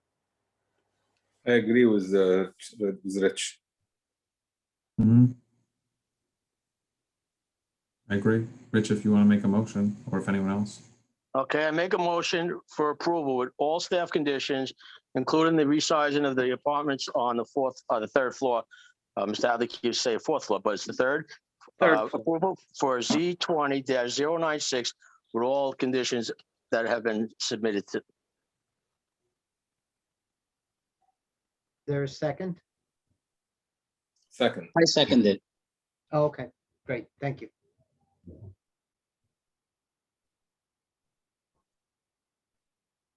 Okay, Acting Vice Chairman Shadid, Yes. Commissioner Green, Yes. Commissioner McCormick, Yes. Commissioner Patel, Yes. and Chairman Jacobs. No.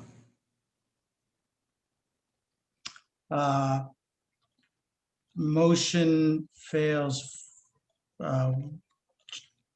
Commissioner Jacobs saying no, 4 yes. So because it's a C&D variance, it needs five votes in favor, correct? Correct, yes. Correct. Yeah. Okay, Okay. Well, thank you very much. yeah. Thank you. Okay. Thank you. So, Thank you. Mhm. So there's just a resolution to memorialize. I guess we could do that now, correct? There's nothing else on the agenda. So the one resolution was if you recall, the applicant was Perrault Jane Paul. That's 23 Magnolia Avenue. The case was Z20-088. It was, excuse me, it was an appeal from a denial of the zoning approval by the city of Jersey City. And we voted to deny the appeal, thereby denying, I'm sorry, the motion to deny the appeal passed, thereby denying the appeal and affirming the zoning officer's decision. And that passed 7 in favor, none opposed. That was heard on April 22nd. Present that evening were Chairman Jacobs, Commissioners Donnelly, McCormick, Mitchell, Arroyo, Patel, and Green. All in favor of memorializing that? Aye. And Aye. that's all there is as far as resolutions, correct, Lindsay? Correct. Yes, I didn't receive anything and I wasn't sent anything from other planners, so that's it Okay. for this time. Do we need an executive session today, or are we all kind of No, done? nothing to talk So about. is there anything you guys want to discuss? I mean, I apologize. I thought that we were going to be out of here 2 hours ago. So I'm going to have dinner, but. We're all invited over to Josh. And I guess I'll make a motion to Over close. now, but I doubt you guys have probably already eaten before 10:30. I Make haven't. a mo- I bet I didn't. So I'll make a motion to close the meeting, please. second. Everyone. All in favor? Aye. Aye. Thanks, everyone. Next meeting is June 24th. Yes. Thanks, everyone. Bye. Thanks. Have a good night. It was an all-male cast today. Yeah.